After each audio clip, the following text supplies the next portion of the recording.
OVNI, phénomènes inexpliqués, témoignages, lumières étranges ou observations, zone parallèle, un lien avec l'inconnu.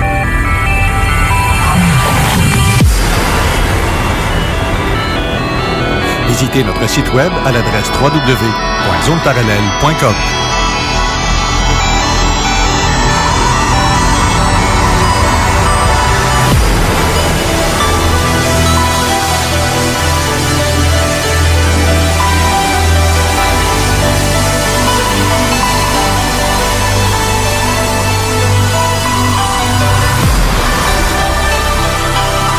Voici Carole Lauzé. Bon samedi à vous tous, chers publics, et bon 5 à 7 pour ceux qui nous écoutent de l'Europe, parce que vous êtes justement, il est présentement 17h dans votre coin. Aujourd'hui, on a en studio une belle brochette d'invités, à commencer par Patrice Cocro. Bonjour Patrice. Bonjour Carole. Ça va bien? Très bien, merci. Oui, on a aussi Jean Morissette. Allô tout le monde. Encore une fois, Carole. Ça va toujours bien? Oui. Oui, c'est toujours. Le fun. Tu commences à empoigner l'habitude, tu t'en viens presque à tous les semaines. On a aussi Manon Derry qui est la co-animatrice aujourd'hui. Comment va Manon? Salut Carole, ça va très bien. Oui, on va parler aussi avec notre bon ami Jean-François tantôt, un petit peu plus tard dans l'émission, mais pas très loin mais avant, je veux parler avec Steve Zuniga. Je ne sais pas si Steve, est-ce que tu nous entends? Bien sûr. Oh, bien, bonjour les auditeurs, bonjour Carole. Ça va bien, ça fait longtemps qu'on t'a pas vu. Je rappelle que Steve est notre chroniqueur pour la chronique As-tu vu ça? T'es pas venu bien souvent depuis ce printemps parce que... Disons que depuis qu'on a pris le petit congé de la radio cet été, moi j'ai pas chômé, j'ai continué à travailler au niveau du congrès ufologique de Montréal. Justement, international. Justement, tu es en charge de ça avec Yann Vadnet. Exactement. Donc, moi, je suis le directeur technique du GARPAN. Donc, je m'occupe de toute la portion technique du congrès, c'est-à-dire la diffusion, les préparations des montages pour le congrès. On a pas mal de conférences. C'est vraiment des petits bijoux. Moi, j'ai eu l'opportunité de toutes les écouter d'avance pour en faire la préparation. Okay. Donc, on a vraiment quelque chose d'assez important qui s'en vient durant ce congrès-là.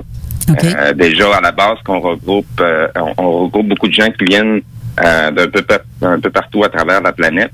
Okay. Mais je veux souligner aussi un point très important qui est très rarement vu dans un congrès. Oui.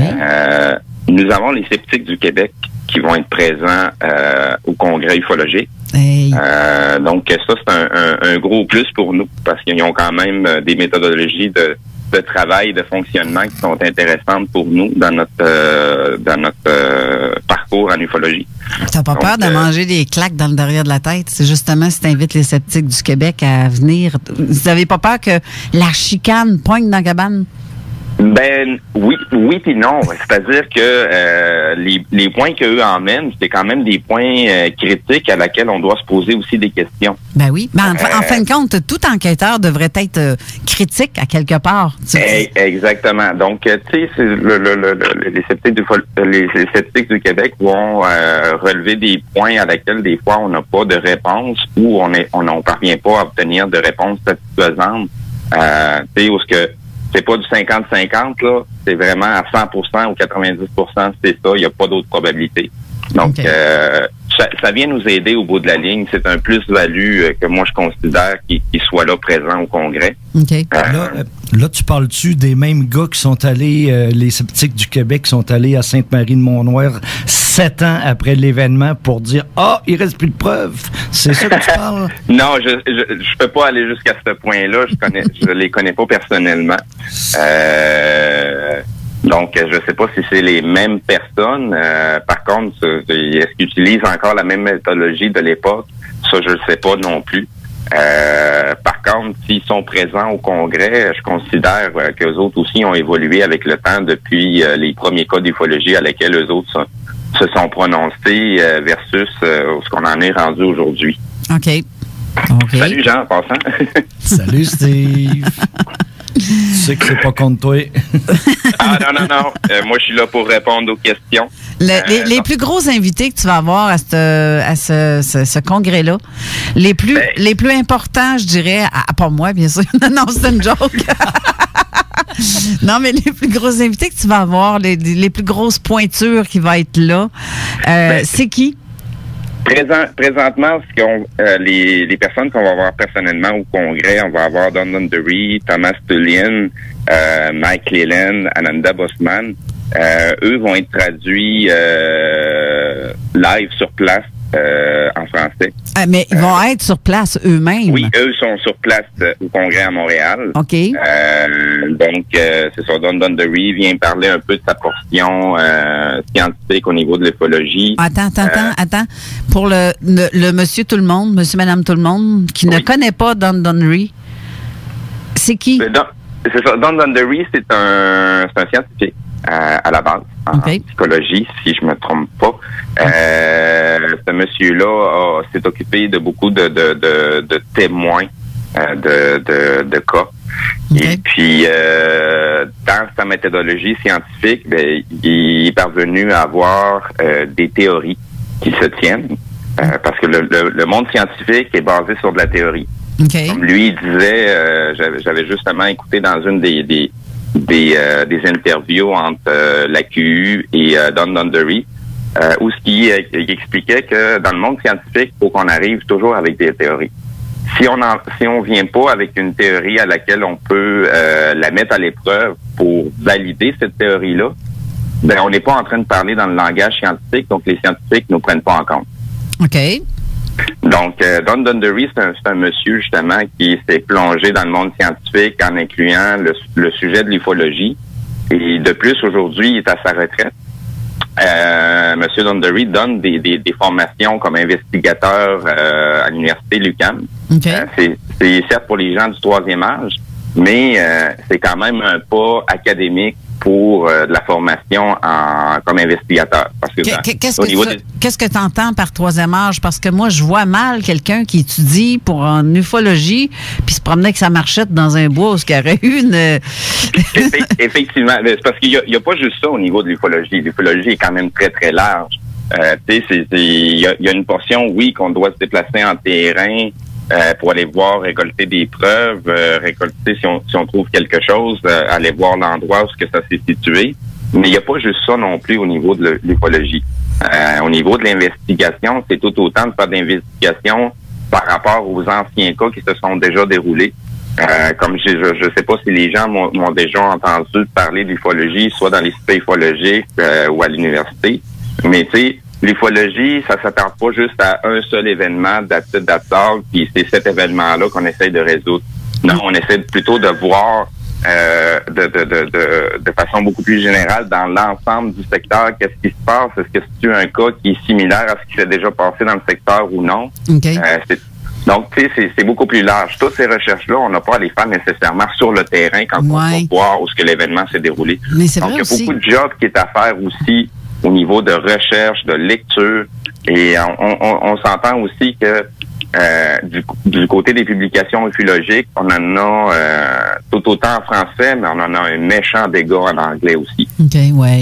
Donc, il y a beaucoup de recherches à faire avec papier, crayon, prendre des notes, sortir des informations, colliger les données. Fait qu'avant de se promener avec une marchette sur un terrain, il y a beaucoup de choses à faire avant de se rendre jusque-là. Non, mais dans le fond... Pour le reste, il y a quand même des petits jeunes en ufologie qu'eux autres vont se déplacer pour aller prendre les photos, les lectures, les informations. Non, mais je blaguais, dans le fond, parce qu'en fait, c'est à sa semi-retraite ou à sa retraite qu'on a le plus de temps, étant donné que c'est un truc qu'on fait de façon bénévole. Puis on ira pas lâcher notre job à temps plein pour aller fouiller dans le bois ou aller recueillir des témoignages. Donc, la plupart des gens, je rigolais, là, je voulais pas insulter personne, là, parce que moi-même, j'ai passé ma cinquantaine. Je fais partie de, pas les marchettes, là, mais ni les chaises, mais je sais que je suis comme passé date, moi aussi, là. Je te suis à une décennie proche.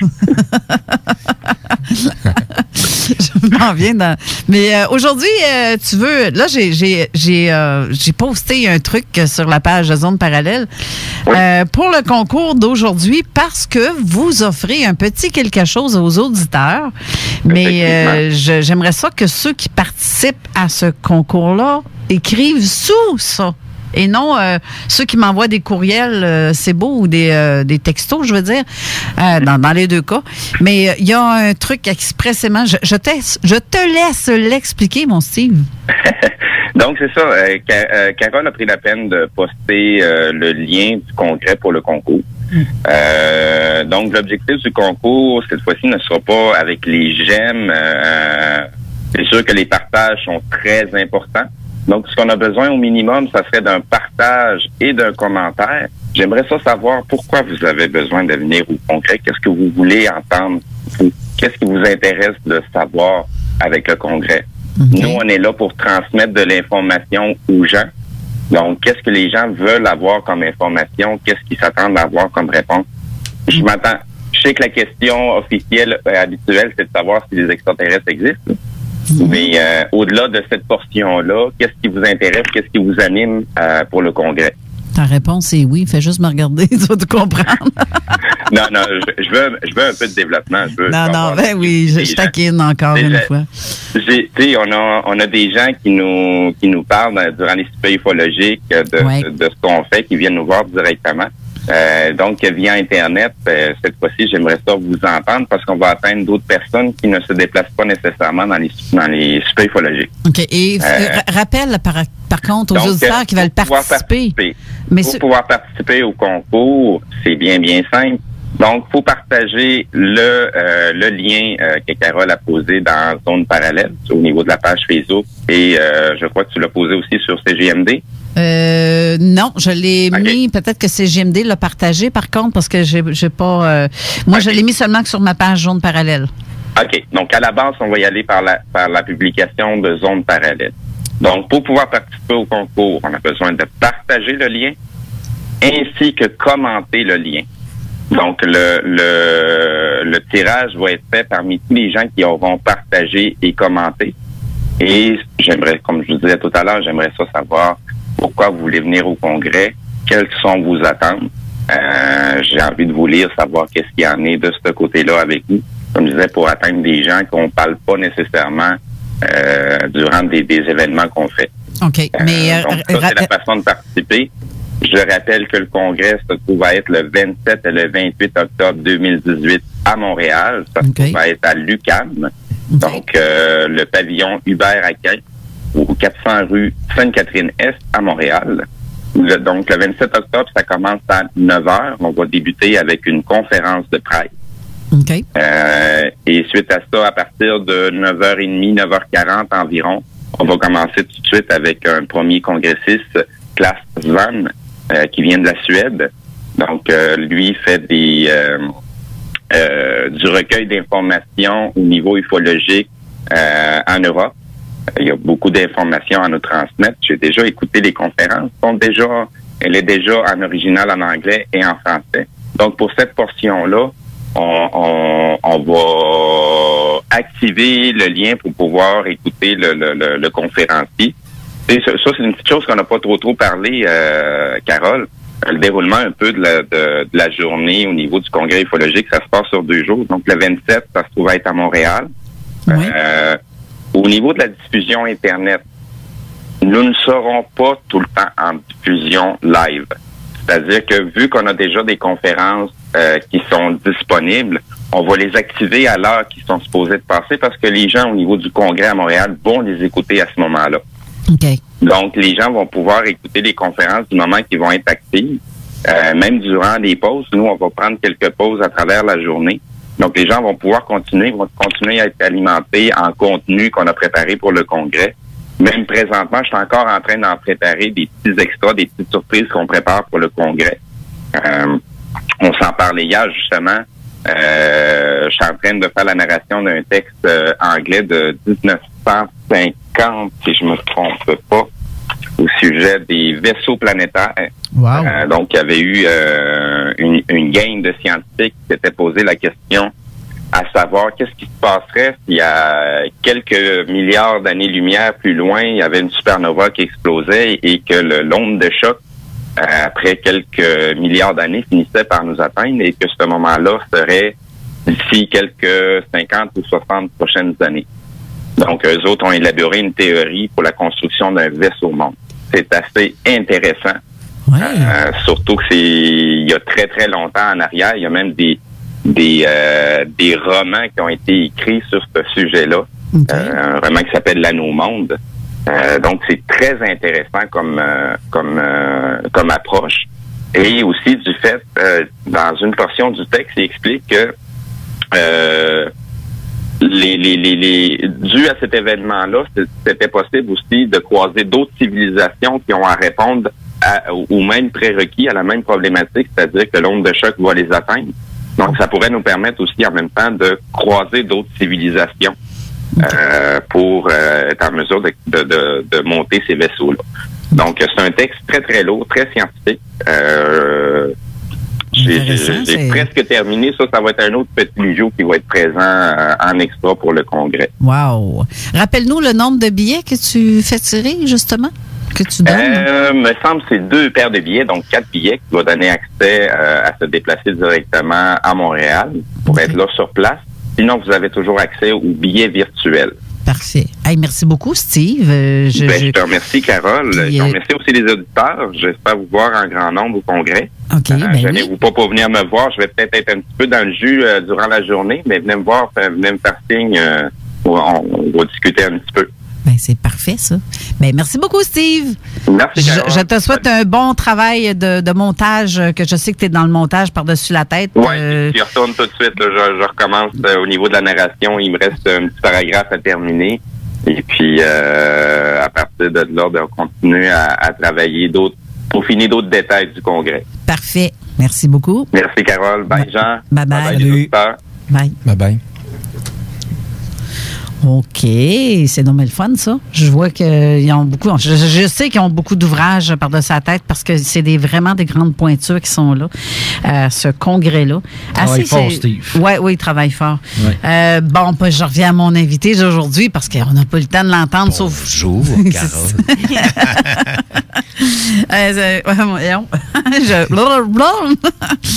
Patrice, t'es né à Québec, mais t'as habité dans ma région, à Sainte-Croix, en fait. Ben oui, c'est ça. Je suis né à Québec en 1961, donc vous allez savoir tout de suite mon âge. Et j'ai vécu à Sainte-Croix-de-Binière. En fait, mes parents avaient acheté une maison de campagne, comme beaucoup de gens à l'époque, dans les années 70. Là, on quittait la ville pour aller le retour à la terre. Okay. Et j'ai vécu là vraiment de 76 à 80. Et ensuite, j'ai quitté pour Ottawa, l'université, un cours de théâtre, et ensuite... Facile, hein? Facile. Oui, facile. Je sais pas pourquoi. Inutilement, c'est-tu dans mes oreilles? C'est la première fois à ma connaissance que ça fait ça. Bon, en tout cas. Je sais pas si les auditeurs entendent ça. Je sais pas. Je sais pas. Hey, c'est fini. C'est arrêté. Et donc, j'ai quitté Québec en 4... Oh, mon Dieu, ça reprend, tu sais. C'est vraiment... C'est Twilight Zone. Non. Ben, ça doit être le système, je sais pas. Mais bref, oui, continue. Oui, alors, j'ai quitté Québec en 80 pour aller étudier à Ottawa en théâtre et ensuite à Montréal à l'École nationale de théâtre. Et voilà, donc ça fait 38 ans que j'ai quitté la région de Québec. OK. Mais nous autres, on se connaît, en tout cas, c'est une longue histoire, mais on se connaît, toi et moi. Et voilà. On n'a juste pas joué au docteur ensemble parce qu'on était trop vieux. Exact. Mais on se connaît depuis longtemps, effectivement. Oui. Mais t'es comédien, conférencier, oui.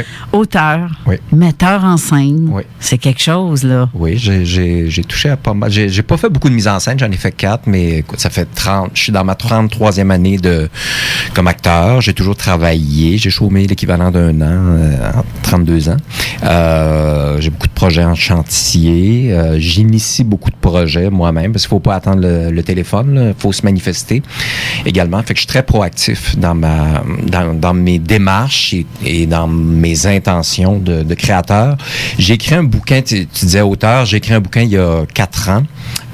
Mais justement, je voulais justement en parler. Ben Guérir à gorge déployée. Oui, ça relate mon parcours de guérison vis-à-vis les troubles anxieux, parce que j'ai souffert de troubles anxieux sévères. Et c'est un best-seller, soit dit en passant, oui, en plus. C'est très bien vendu. Puis, oui. donc ça, écoute, c'est la première fois officiellement que je me commettais comme auteur, là. Et j'ai fait mes classes avec mon éditrice, puis je me suis rendu compte que finalement, vis-à-vis la critique, ou en ce qui a trait à l'écriture, j'ai aucun problème. Tu sais, dans le sens que elle me dit, OK, ça c'est trop long, c'est trop confus, ou ci ou ça, puis je suis complètement au poste là, pour faire de la correction, puis...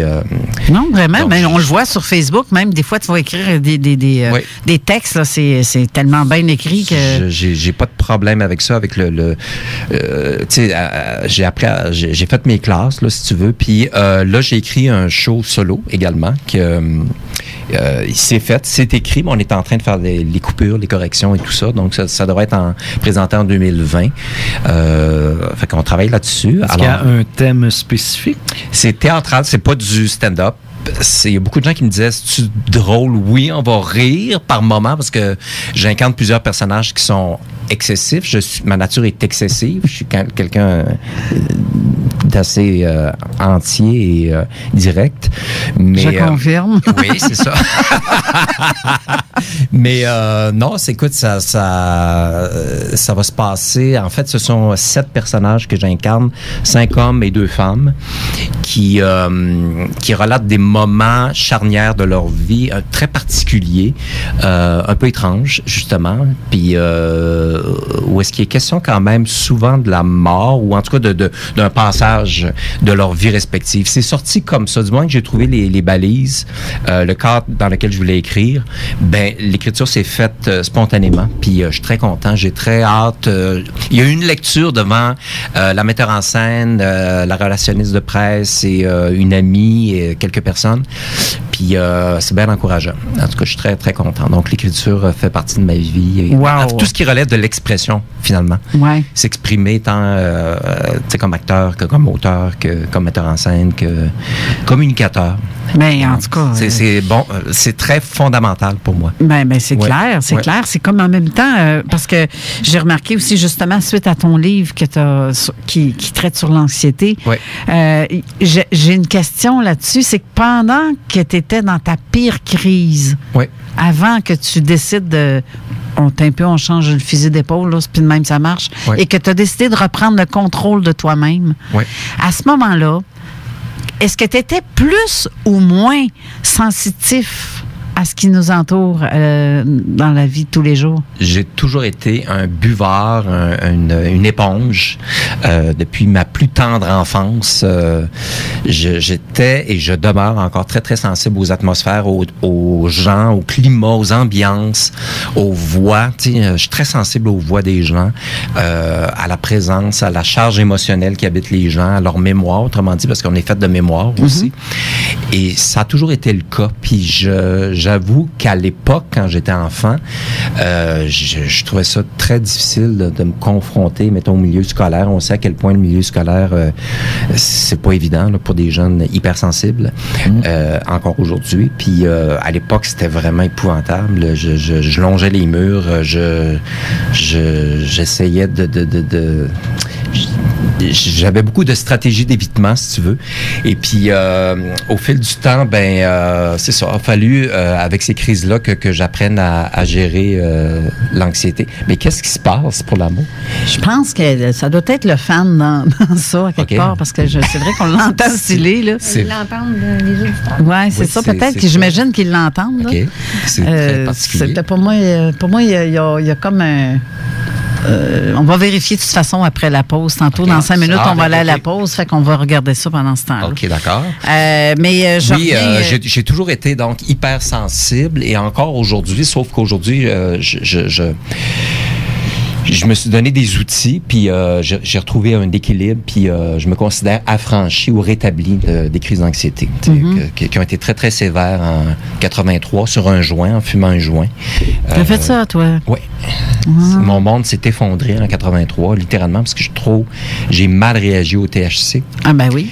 Et écoute, c'est pas pour moi, là, c'est impossible. Fait que littéralement, cette journée-là, en octobre 83, c'est comme si mon monde s'était effondré complètement en 1000 morceaux, puis il a fallu que je consacre mon temps à me reconstruire, puis à traduire en mots et en images ce que je vivais, puis apprendre à faire face pour me désensibiliser des crises d'anxiété majeures. Fait que ça a été une réappropriation lente, pas évidente, surtout dans le métier en plus dans lequel je commençais. Parce que c'est un métier d'inconnu, d'insécurité, d'impermanence, tu sais. Fait que je me suis consacré à ça, mais j'ai toujours su qu'il fallait que je confronte ça, que je passe au travers pour pouvoir me libérer de ça. OK, parce et que... je donne des conférences là-dessus et je peux vous assurer qu'il y a beaucoup de gens qui souffrent d'anxiété. Ben oui. Pareil, moi, personnellement, j'ai souffert de ça. Oui. Peut-être pas autant, mais peut-être pas régulièrement, mais moi, j'en ai eu des... tu sais, quand tu dis... à la limite, agoraphobe par moment, parce que il y a des moments où tu es là à attendre à l'épicerie, t'as une dizaine de personnes en avant de toi, et que tu trouves que c'est long, puis que l'autre sort sa petite poignée de change en avant de toi, puis ben là, la panique te pogne en dedans. Là. Ça, je l'ai vécu une couple de fois, ces petits épisodes-là, puis ça, c'est weird. C'est pas le fun, là. C'est vraiment pas le fun, ou d'être devant une foule et de se sentir comme, je sais pas. Prisonnier, emprisonné, oui. Oui, c'est carrément. Ça. Ou encerclé. Oui. C'est difficile à dire. Oui. J'ai déjà fait aussi je suis un petit peu phobique dans le sens de, tu sais, quand tu veux pas être, tu te sens pogné, enfermé. Exact. Claustrophobe qu'on appelle. Oui. J'ai fait ça à un moment donné, mais j'ai plein de trucs. Je ne comprenais pas pourquoi j'étais claustrophobe. Ça doit dater de très loin dans ma mémoire. Il y a quelque chose qui s'est passé en moi, certainement, pour que j'aie eu ce feeling-là aujourd'hui. Puis à un moment donné, je suis venue par comment on dit ça? Regarde, donner un exemple, je me suis fait enfermer dans ma salle de lavage. Mon fils, le plus jeune, en fait, il y avait une chance qu'il était avec moi parce que, oublie ça, là. J'ai été enfermée 1 heure de temps à côté de ma laveuse sécheuse avec le petit parce que ma poignée de porte était brisée. Tu pouvais l'ouvrir. Oui. Par accident, tu t'es trouvé à être enfermé. Mon fils a fermé la porte derrière moi dans la laveuse. Et là, je me suis fait comme, wow, la panique. J'ai tellement forcé après à la poignée de porte parce que j'étais en panique totale au point que j'en ai pété la poignée de porte pour saigner à l'intérieur de la main. L'adrénaline, c'est fort. Hein? C'est fou. C'est une poignée en céramique. Okay. Mais à un moment donné, ça a fait comme... Hey, calme-toi, là. Je me suis assis, puis t'as un peu. Il y a quelqu'un qui va arriver dans 1 heure à peu près. Il y a des mères qui soulèvent les autos si leur fils ou leur enfant est coincé dedans, juste par l'adrénaline. Oui, ça c'est clair. Existe, ça. C'est clair. Mais il faut que tu te parles en Moses, par exemple, pour revenir à toi-même, puis te faire comme... où on se calme, là. Mais tu sais, j'ai passé par là par moment, mais il y a des fois où quand je suis trop fatiguée, on dirait que je suis comme toi à ce côté-là, le ressenti des gens aussi, hein. C'est parce que tu n'as plus de limites ou de frontières, tu deviens perméable à tout ton environnement, puis tu t'identifies à l'extérieur. C'est comme si tu n'as plus d'identité propre, puis tu te fonds dans l'autre, là, littéralement. Mais j'ai réalisé après coup maintenant que c'est un problème d'encombrement puis d'espace. En fait, tu sais, les gens qui souffrent d'anxiété ont de la difficulté à respirer. C'est une des premières choses qui se produit. Ben oui. Donc, l'étymologie, le sens premier du mot angoisse, c'est resserrement. Et donc, c'est d'apprendre à faire du ménage, à se donner de l'espace pour retrouver une qualité de présence, de respiration, puis pouvoir retrouver son espace, littéralement. Une chose moi, que j'aimerais savoir, quand tu avais pris ton fameux joint, c'était-tu pour te relaxer à la base? Oui, à l'époque, j'en fumais de temps en temps, puis cette soirée-là, j'avais les écouteurs justement j'écoutais de la musique, j'étais seul, puis j'ai senti qu'une catastrophe allait se produire, puis comme de fait, j'ai eu l'impression que les écouteurs me rentraient dans le crâne, puis que j'allais m'auto-détruire. J'avais l'impression que le plancher s'ouvrait sous mes pieds, je me suis mis à avoir des sueurs, des palpitations, et à l'instant, c'est comme si mon monde a basculé dans autre chose. C'est-à-dire que mon regard a changé instantanément. Le regard que j'avais jusque-là, ça s'est déconstruit. C'est comme en 1000 morceaux.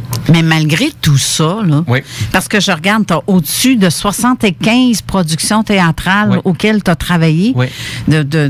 C'est ça, cinéma, télésérie. Depuis 89, tu es là-dedans, puis tu étais carrément dans l'anxiété au travers ça en même temps. Comment tu as fait? Ben, je savais, c'est bizarre, intuitivement, je savais que ça allait être un passage éprouvant, mais qu'il fallait que je passe au travers ça, parce que c'est une école, littéralement, puis c'était une façon pour moi d'affronter puis de neutraliser ces peurs-là. C'était une façon pour moi de réagir puis de répondre à ces limites-là qui me... Ben voyons donc, c'est quoi ce bruit? C'est la première fois que ça arrive. Oui. Est-ce que ça l'a été un mal pour un bien? Oui, tu absolument. pourrais dire? Oui, parce que c'était une école ou un lieu d'apprentissage. À force de faire face à ça, j'ai repris ma vie en main. Mais à l'époque, j'étais très, très handicapé au départ. Quand c'est arrivé... c'est arrivé un vendredi soir, cet événement-là, et j'ai mis ça sur le compte de la drogue. Fait que j'ai dit, OK, plus jamais, je touche plus à ça. J'ai passé le week-end à essayer de retomber sur mes pattes. J'étais vraiment pas bien, j'étais épuisé. Et j'avais très peur d'être mis à la porte de l'École nationale de théâtre. J'ai dit, ben écoute, si je suis un cas lourd, ils vont me mettre à la porte. Puis je voulais pas, tu sais. Ben oui. Le lundi matin, au cours de chant, à jeun, le même effet se reproduit. Fait que là, j'ai capoté. Je me suis dit, OK, là, ça va pas du tout. Et j'ai su qu'il fallait que je m'attelle à la tâche d'identifier c'était quoi la cause, puis de pouvoir faire face à ça. Et il y a toujours une petite lumière quelque part qui me disait, si tu réussis à faire face puis à traverser ça, un jour, tu vas même pouvoir aider du monde. Mais ça, c'est clair. Puis, mais d'après moi, justement, le THC a été le moment, la chose déclencheur, parce que ça l'a comme peut-être réveillé quelque chose dans ton cerveau. Des mémoires, ça, c'est clair. Des sensations désagréables et tout ça. C'est clairement ça. Fait que non, c'est ça. Les premiers temps, mettons, je prenais le métro de chez moi, dans le Vieux-Montréal, à l'époque, pour aller à l'École nationale, c'est 4 stations. Je faisais 1 ou 2 stations.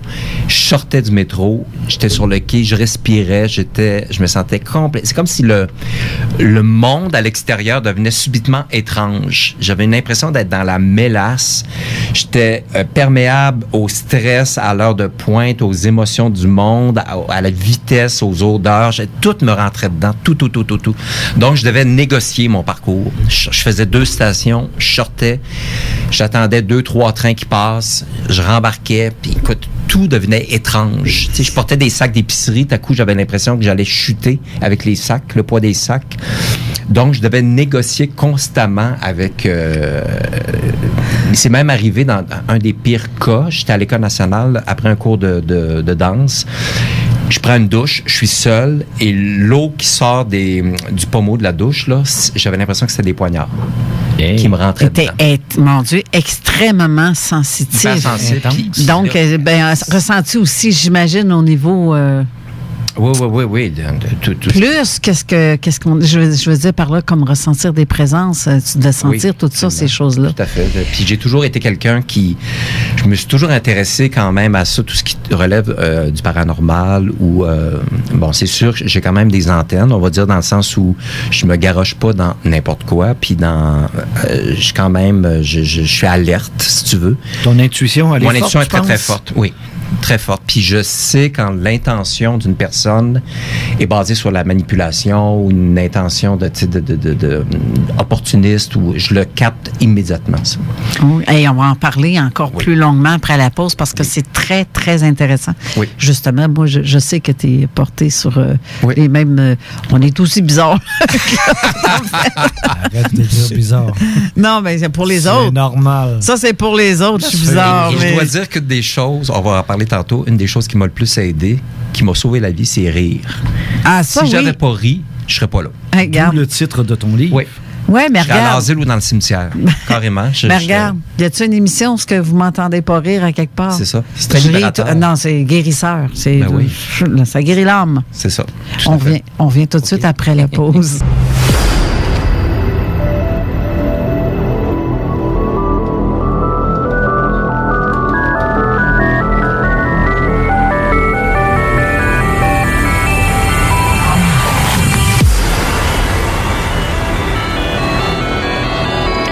On est de retour, mais cette fois, on a aussi Jean-François Primo qui se joint à notre conversation. Bonjour, Jean-François. Bonjour, Carole. Ça va bien? Ben oui, ça va bien. Ben bonjour à tous les invités en studio. Bonjour, Jean. Allô? Allô? Raconte-nous vite, là, parce que tu as fait des missions et c'était là depuis une couple de jours, une couple de semaines. Oui, écoute, tu m'envoies une mission sur une base régulière. Faut que je me rapporte au quartier général, ça a l'air. Première des choses, je vais juste revenir un peu sur les investigations que j'ai été faire. Écoute, ça promet. Ce sont deux, il y en a trois, mais pour l'instant, sur deux bonnes investigations. Donc, une qui se passe à Montréal en 92, toujours au centre-ville de Montréal, dans le coin de l'hôtel Ville-Marie.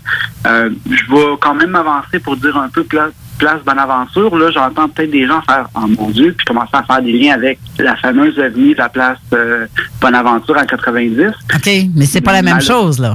C'est pas la même chose. Par contre, la qualité de l'observation est super intéressante. On a plus qu'un témoin et à 2 fois. Donc, on s'était filmé 2 fois.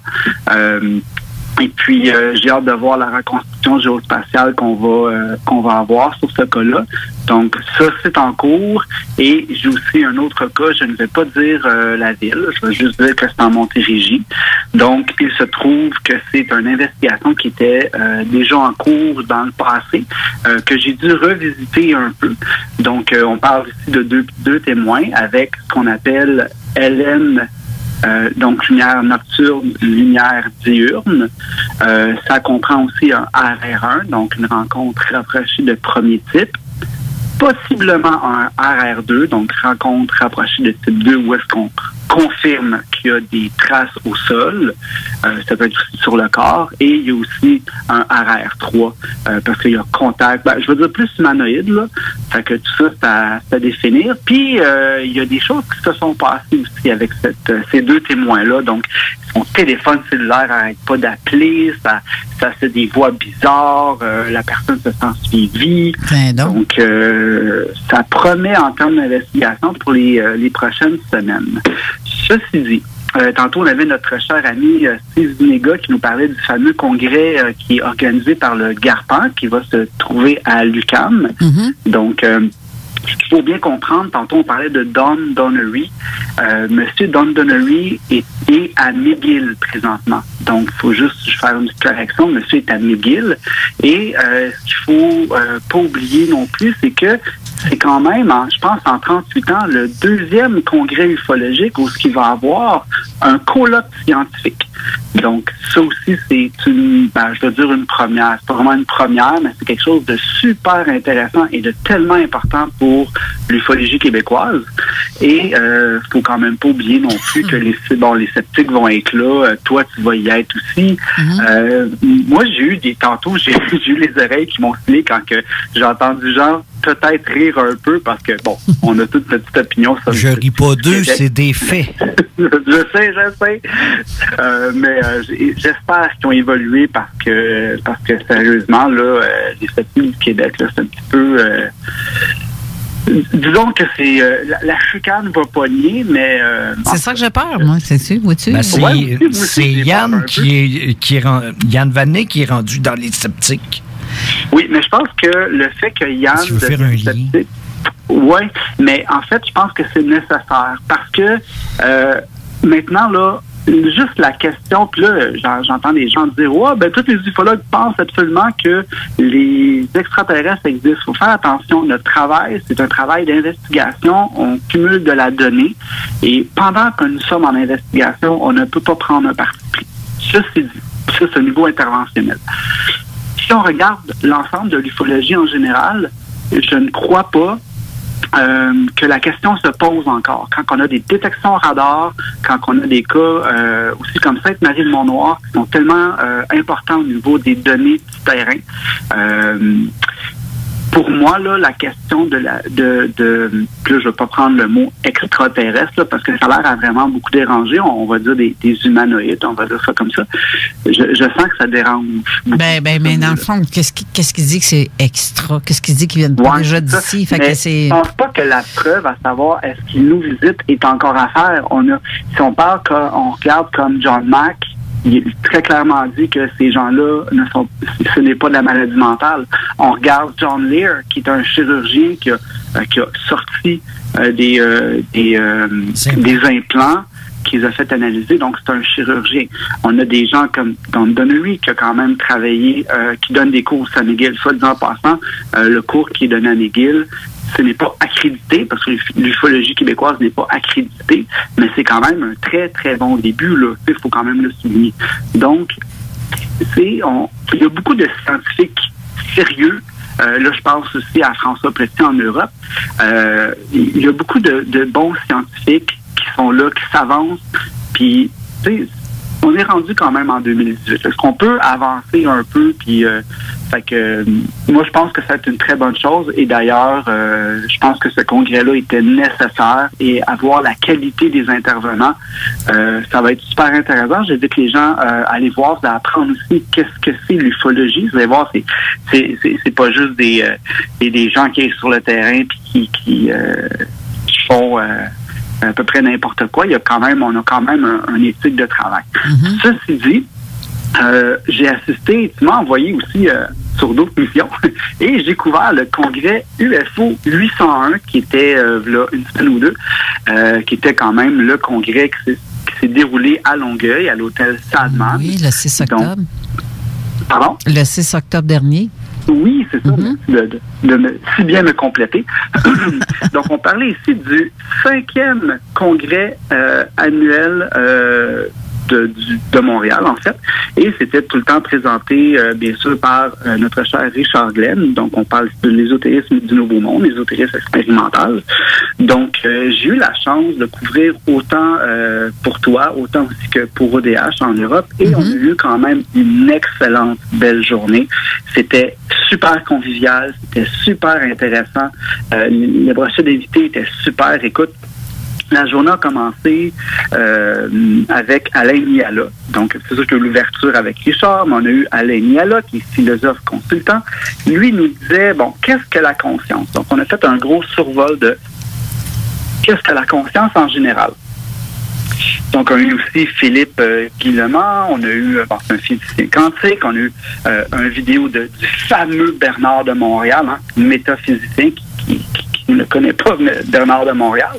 Après ça, j'ai eu la chance de m'entretenir avec Étienne Saint-Pierre, une personne qui est Asperger. Donc, on a abordé un peu son parcours de vie, puis qu'est-ce que ça donnait de plus d'être Asperger. Parce que d'après moi, c'est une autre façon d'être.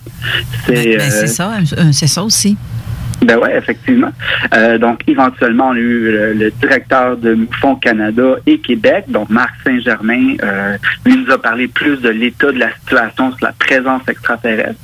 On nous parle un petit peu d'enquête aussi. On a eu Jean-Charles Moyen, cinéaste. On a eu Marc Vallée, président fondateur des éditions Ariane. On a eu beaucoup. On a eu Colin Chabot aussi, qui nous a parlé un peu de son expérience. Donc, Colin, justement, c'est une personne qui est abductée et qui est en constante communication avec des êtres reptiliens, si je me trompe. Reptiliens exact. Ou en tout cas extraterrestres ou humanoïdes ou peu importe, est en constante communication. C'est ça. Et puis là, c'est là de voir vraiment l'étendue, parce que, tu sais, c'est pas juste une question de dire c'est une secours volante qui se pose dans ma cour, là. Le phénomène ovni est tellement large, ça touche tellement tout. Et puis ça touche aussi au niveau, une personne qui est contactée va vivre des expériences très larges. Et ça peut avoir un effet tellement grand au niveau émotionnel. Puis là, j'ose à peine penser qu'un jeune qui a à peu près 15-16 ans, qui est mis en contact avec des êtres comme ça, puis qui en plus a sa crise sociale là, d'ado là, ou secondaire, comment ça peut, en plus peut-être avec un petit trouble d'anxiété, comment que la vie peut être très difficile pour lui. Puis là, on va rajouter par-dessus ça les parents qui prennent peut-être notre enfant est un petit peu fou, de la DPJ qui s'en mêle. Donc, j'ai aucun problème à m'imaginer la marde que ça peut occasionner dans la vie d'une personne.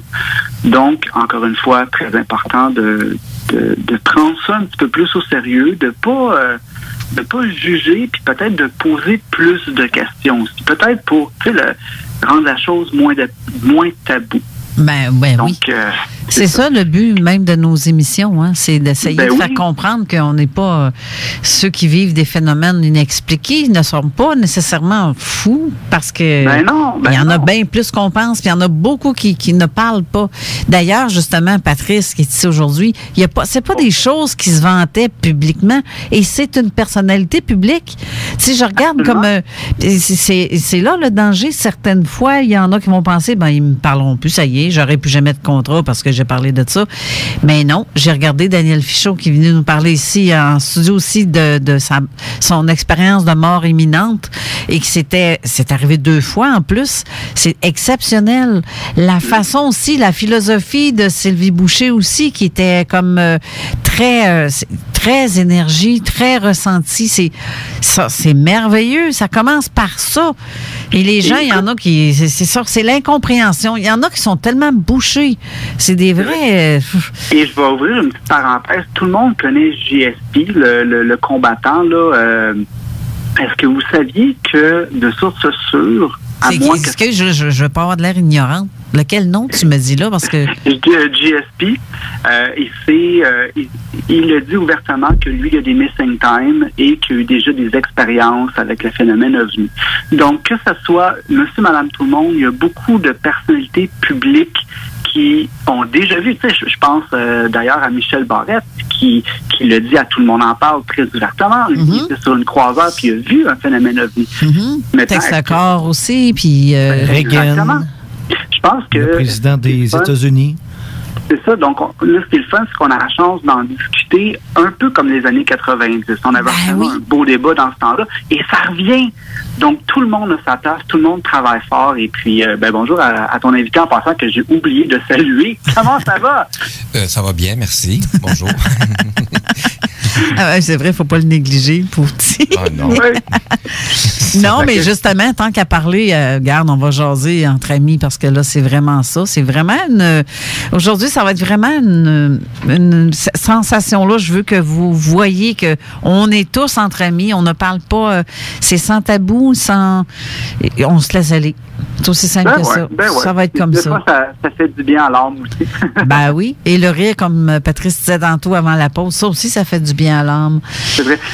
Mais rire, hein? Il faut apprendre à rire des situations qui nous arrivent aussi, puis prendre tout le temps la vie avec un grain de sel, puis toujours être dans son X. Hein? On l'a entendu souvent, celle-là. Oui, Sylvie aussi disait ça souvent. Justement. Et ceux qui veulent nous envoyer un texto pour discuter ou poser des questions tout au courant de l'émission, vous pouvez le faire au 581-500-1196, 581-500-1196. Ceux qui veulent, il y a des questions qui veulent s'adresser à l'un de nos invités. Ou vous avez aussi le poster sur Facebook, la page de Zone Parallèle, où est-ce qu'on a mis le poster qui annonce l'invité d'aujourd'hui. Si vous avez des questions à poser à Patrice, ou à Jean, ou à Jean-François, ou à Manon, ou à moi-même, lâchez-vous là, c'est là que ça se passe. Moi, j'aurais peut-être une question pour Patrice. Oui. OK. Comment, dans ton parcours, quels outils on se donne? Je sais que tu m'avais touché un mot tantôt, mais avec ta situation, comment est-ce que tu te protèges de tout ça au jour le jour, même encore aujourd'hui, dans le domaine où est-ce que tu es, parce qu'on sait que le domaine du spectacle au Québec, c'est très exigeant, il y a beaucoup de tournages, les galas. Donc, comment qu'on se donne des outils, puis comment qu'on passe au travers avec ça? En fait, avec les années, les choses se sont placées, comment je pourrais dire? En fait, c'est toujours des rendez-vous, des rencontres, hein, puis ultimement avec soi, c'est des rencontres avec soi. Au départ, c'est comme tout être humain, on veut... il y a vraiment des choses fondamentales qui rejoignent tous les êtres humains. On veut être aimé, se réaliser, on a toute une histoire de famille, tout le monde a un ego, tout le monde va avoir le réflexe de se comparer ou de se diminuer, ou au contraire de se surestimé. Tu sais, on passe par un peu toutes ces zones-là.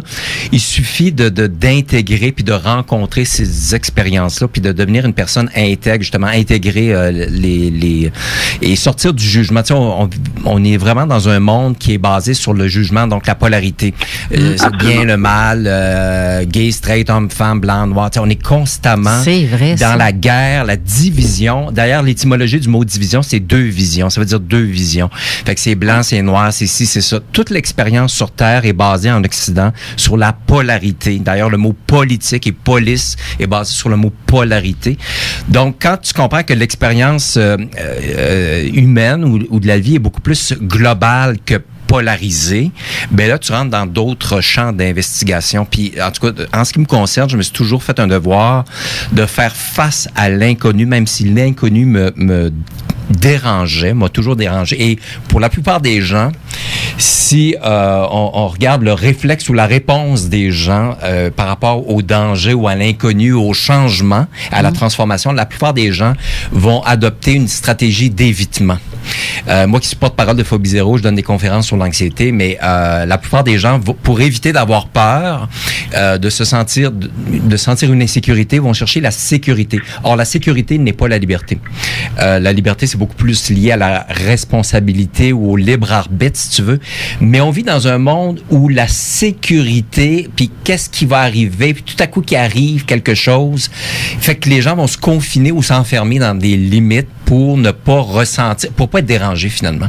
C'est toujours de se faire sortir de sa zone de confort. Exactement. C'est dérangeant, mais ça nous pousse à s'améliorer. Je pense qu'on est capable de le prendre du bon côté. Oui. Ça devient un moteur pour avancer. Ça peut devenir un moteur, effectivement, mais c'est pas enseigné nécessairement dans les écoles. C'est pas ce qu'on se transmet de génération en génération non plus.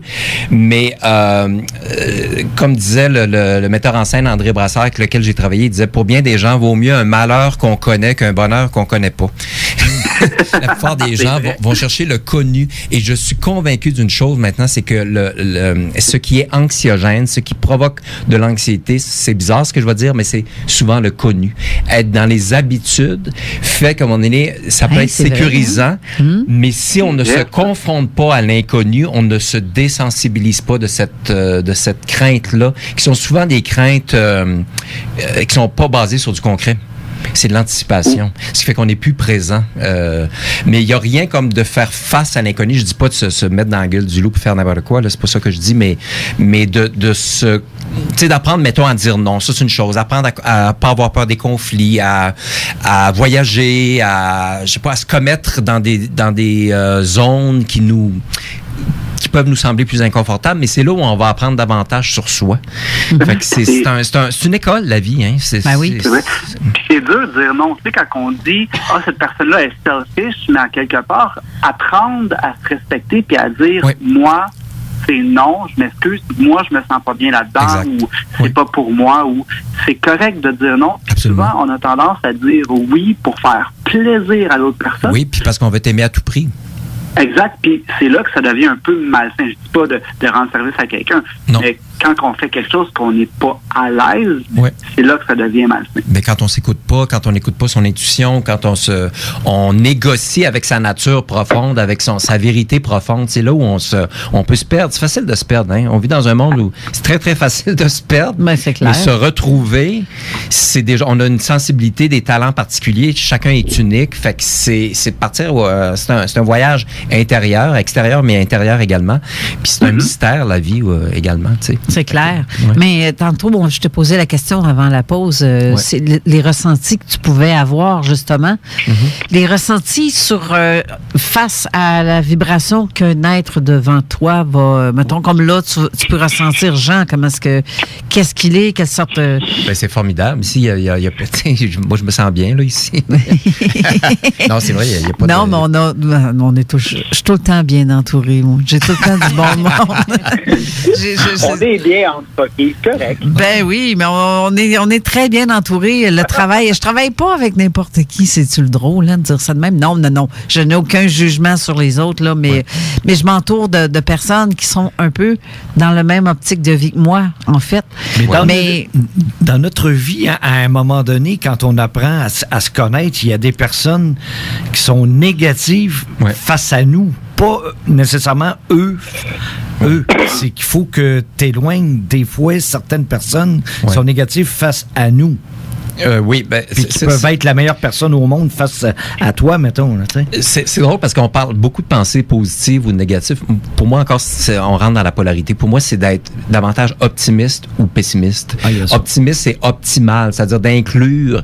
Je pense que la vie également, c'est toute l'expérience qu'on peut rencontrer, même désagréable, ça peut avoir un effet miroir. Tu sais, c'est comme tu rencontres des dimensions de toi qui sont, mettons, la colère ou la peine. C'est pas le fun nécessairement à vivre, mais inévitablement, on va rencontrer ça, peu importe les circonstances. Qui n'a pas pleuré ou a été en maudit ou confronté au deuil, à la séparation, à un sentiment d'échec?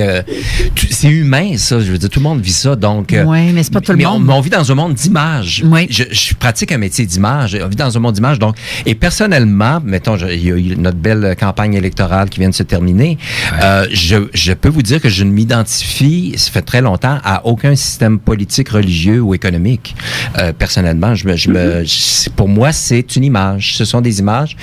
Puis si les gens remettent leur pouvoir personnel entre les mains constamment de l'extérieur, ben là, tu te dis, non, à un moment donné, ton libre arbitre ou ta capacité de répondre de façon pleine et entière, où est-ce qu'elle est, tu sais. C'est facile de déléguer à l'autre parce que aux parents, aux collègues, aux amis, aux voisins, au passé, au futur, c'est très facile d'abandonner son libre arbitre. C'est comme demander tout le temps la permission Exactement. à quelqu'un, à quelque part, là. Oui, c'est ça. C'est pour ça qu'il faut apprendre à se connaître entièrement. À se tenir debout. On vit moi, je dis, d'apprendre la verticalité, de se tenir droite. Mm-hmm. Parce qu'on vit dans un monde d'horizontalité, c'est-à-dire qu'on peut être superficiel.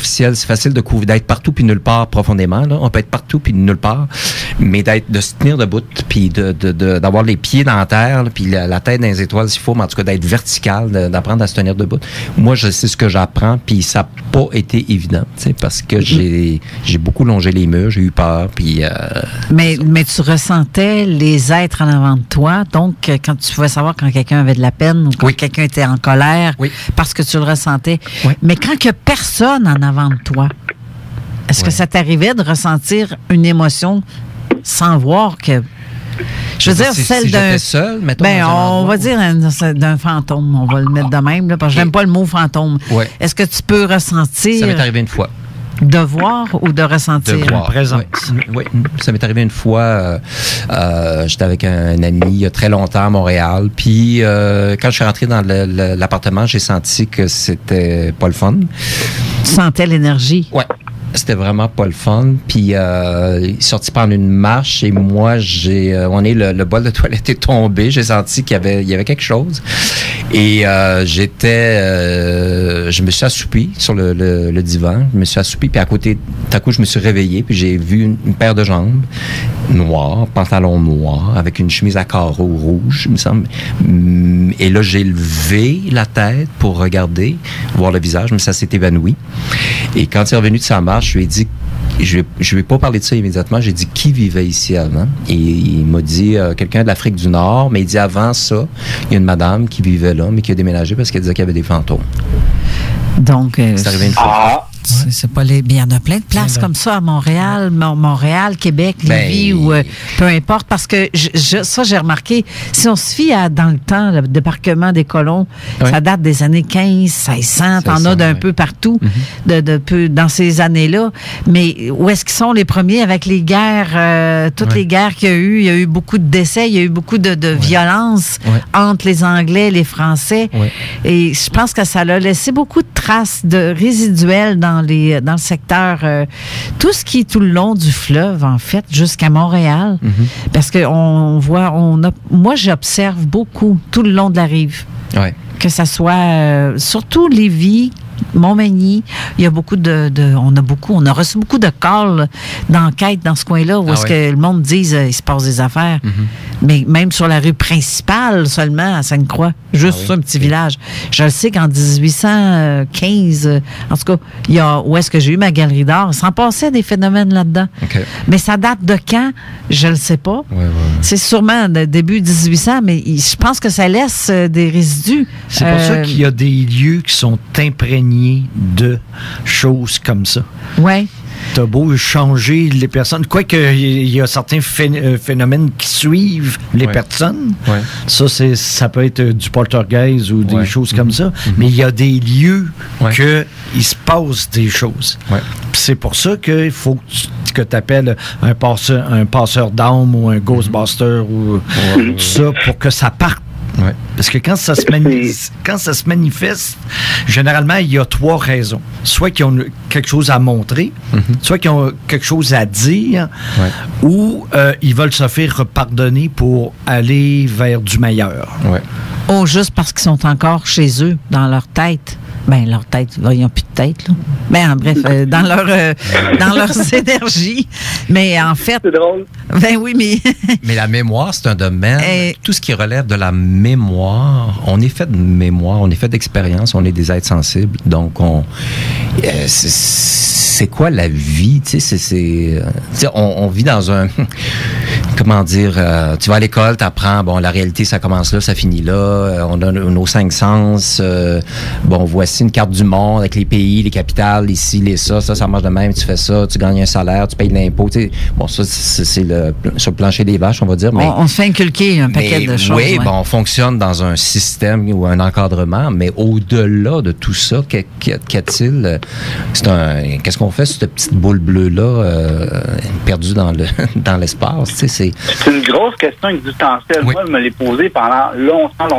Et maudit que je me suis tellement senti tout seul une partie de ma vie avec ces questions-là. Parce que tu dis, on t'inculque des choses à l'école, on t'apprend même pas comment faire un bon crédit à l'école, pour commencer. Puis là, tu te ramasses à naviguer dans la vie de tous les jours. Puis là, c'est sûr qu'un jour, tu te poses la question, mais qu'est-ce que je fais? Quand tu te rends compte des anciennes civilisations qui ont été sur cette terre-là, tous les mystères, les pyramides, l'univers, la grandeur de l'univers, tu te dis, ben voyons, qu'est-ce que je fais? C'est quoi mon but?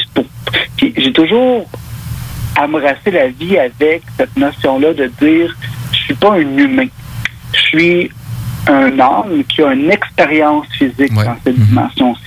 Pour moi, ça fait plus de sens que de me lever à chaque matin, prendre mon café, avancer au bureau, puis à chaque jour, j'essaie de nourrir mon âme de choses. Ben, on est plus qu'un numéro d'assurance sociale, ça. Exact. Qu'est-ce que dit Jean? Il dit esprit d'abord et corps ensuite, humain ensuite. C'est ça. Exact. Ouais.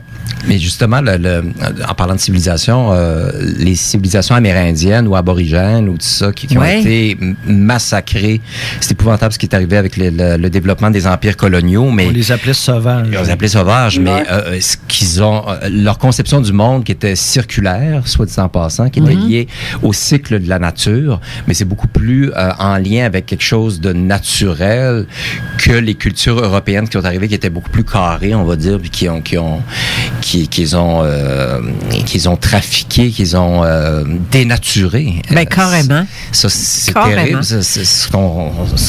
Je regarde les peuples, voyons, les Amérindiens, aujourd'hui, avec les problèmes d'alcool, de violence, mais je veux dire, ils sont dénaturés de leur culture initiale. C'est vrai, c'est on est là qu'on s'en méfie, puis on les connaît, on sait même pas qui sont, on les a mis dans des réserves. Je trouve ça épouvantable. Bon, pour moi, c'est le tiers-monde, notre tiers-monde à nous, tu sais. Ah oui, carrément. On les a carrément étiquetés. Oui, ça, c'est ça, ça, c'est ça, ça, c'est ça. Puis exact. C'est drôle parce que ces gens-là, tu sais, comme nous, quand on parle du phénomène ovni ou le phénomène du Sasquatch, exemple, c'est un mystère.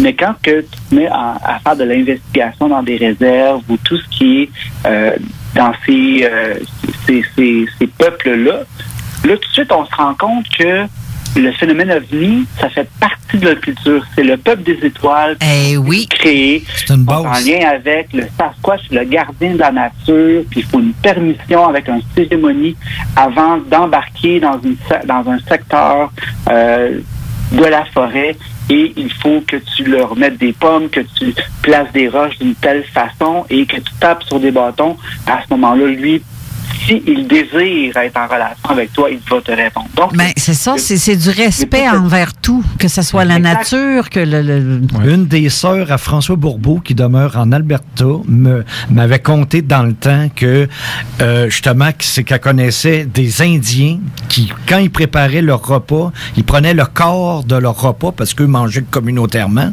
ils allaient le porter dans un coin proche de la forêt, toujours à la même place. Puis qui venait manger? Sasquatch. Ah oui. Puis c'est de voir qu'aujourd'hui, on court après ça, puis on essaie de comprendre est-ce que ça existe, puis que si on se remettrait, je vais prendre, excuse-moi mon français, là, mais si on se reploguerait ou si on reviendrait beaucoup plus à la source.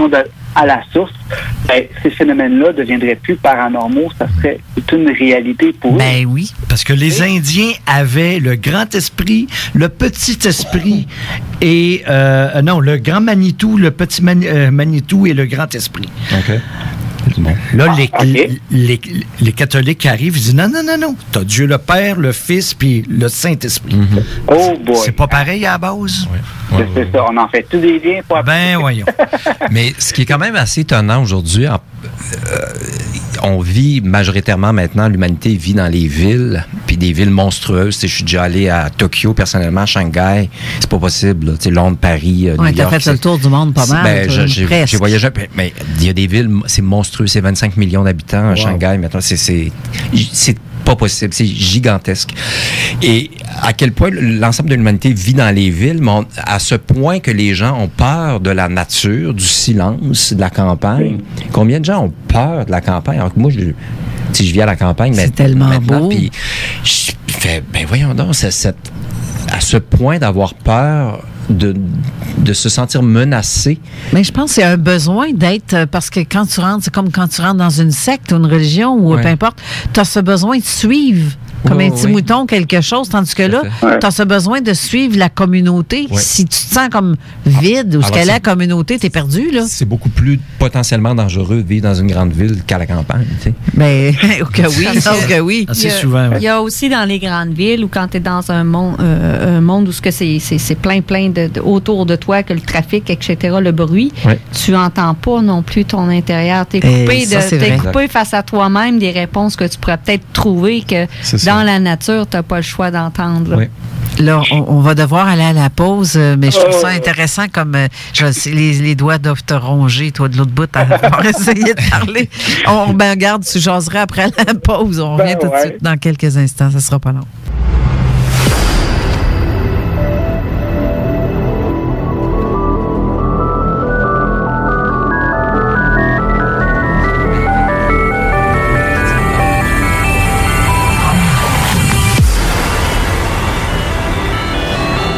On est de retour avec mon bon ami Patrice Cocro. À date, tout se déroule bien? Très bien. Ça te dérange pas qu'on parle de trucs paranormaux comme ça? Hein? Non? Tu es à l'aise avec ça? Oui, ça va. Écoute, c'est toujours quelque chose qui m'a intéressé. Comme je disais, je suis pas... j'ai assez d'indépendance d'esprit et tout ça. Tu sais, je me laisse pas, je demeure vigilant et alerte et indépendant de penser, mais c'est toujours quelque chose qui m'a intéressé. Ça m'a toujours intéressé. Parce que je pense que la vie est beaucoup plus vaste et pleine de zones qui sont pas nécessairement encore comprises ou mais c'est parce que aussi qui sont vastes. Tantôt, tu as dit un détail, tu es une personne vraie, ça, je le sais. Pour te connaître personnellement, je le sais.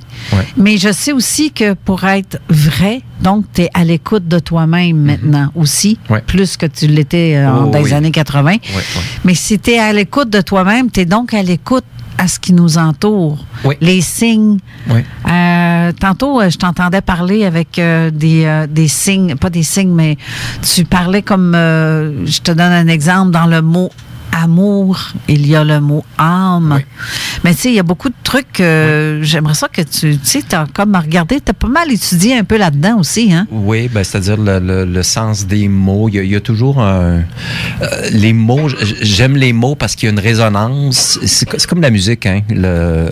En fait, je suis convaincu d'une chose, l'essence de la vie ou la source de la vie à la base, c'est la musique pour moi. Même si dans le silence, c'est quelque chose de musical.